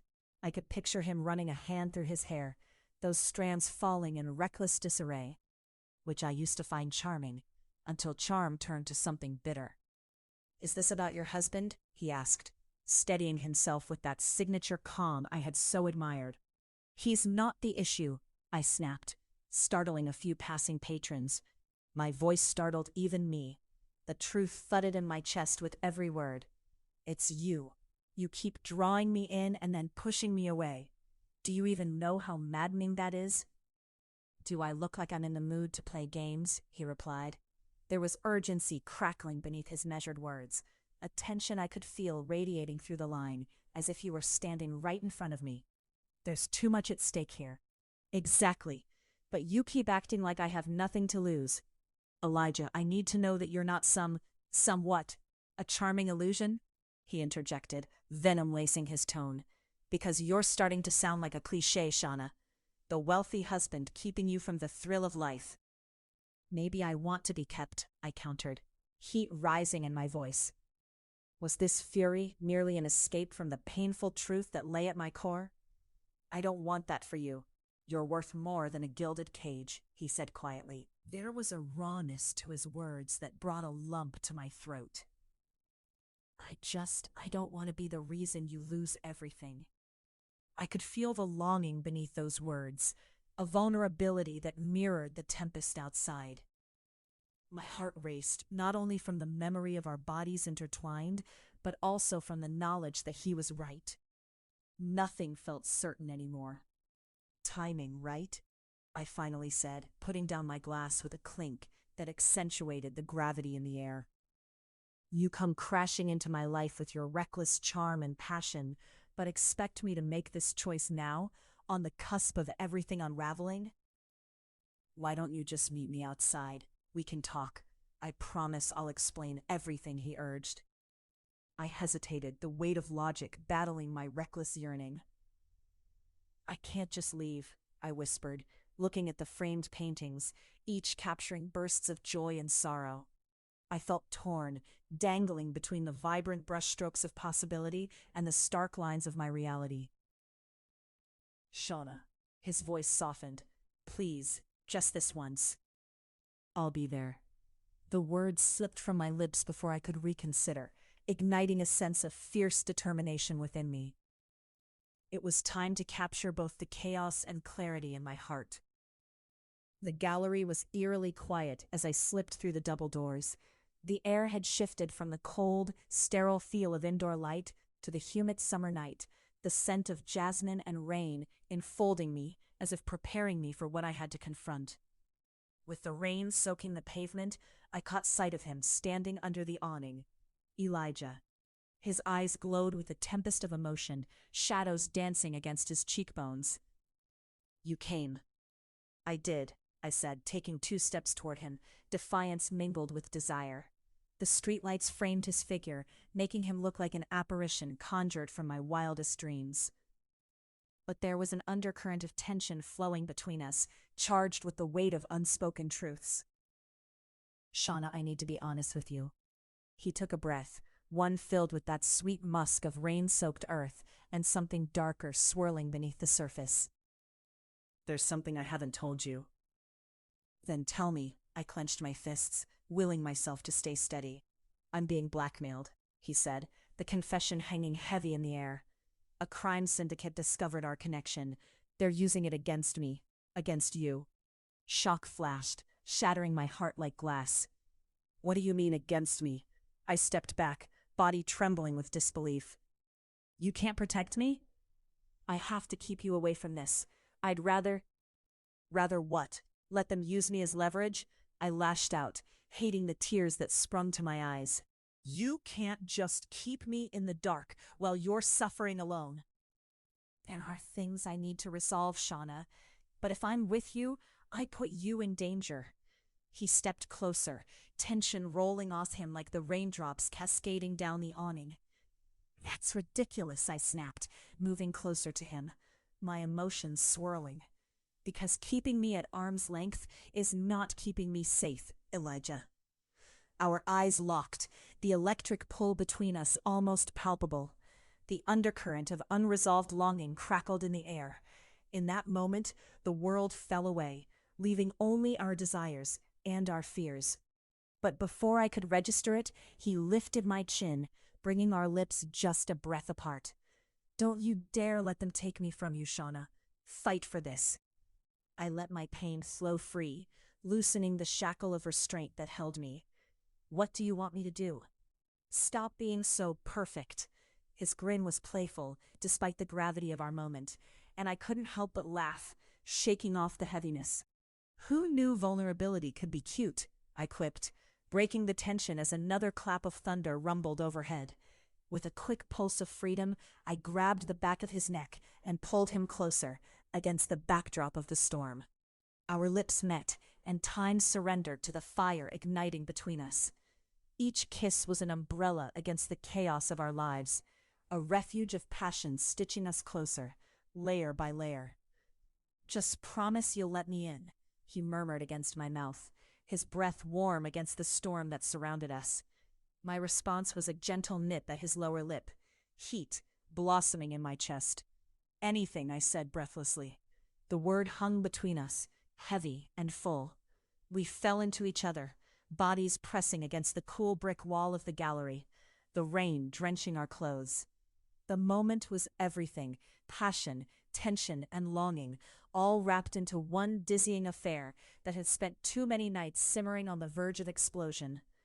The rain spattered as we moved, my fingers tangling in his damp hair, the city lighting behind us, a backdrop to our raw, unvarnished mead.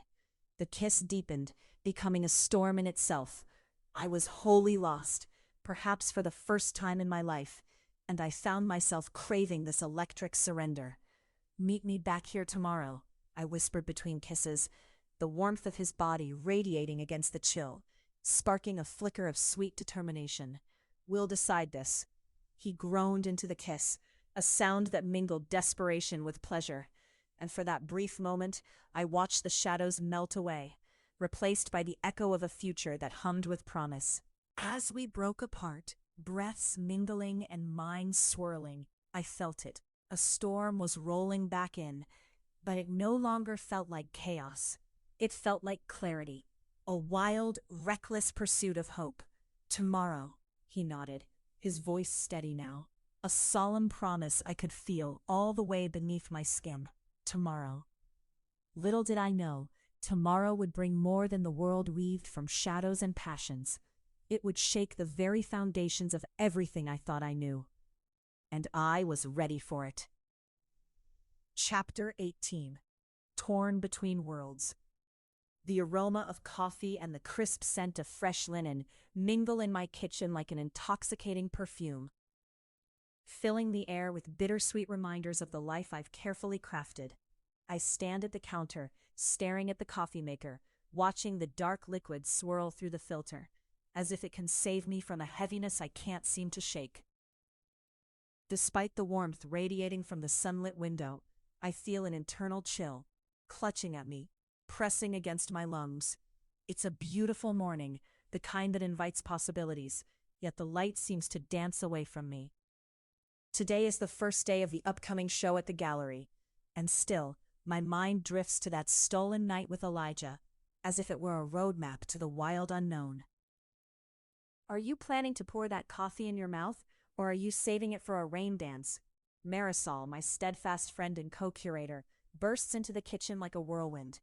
Her presence is immediate and vibrant, her curly hair bouncy like spring. Very funny, I quip, pouring the steaming brew into a mug adorned with a quirky face, that of a raven with its beak agape.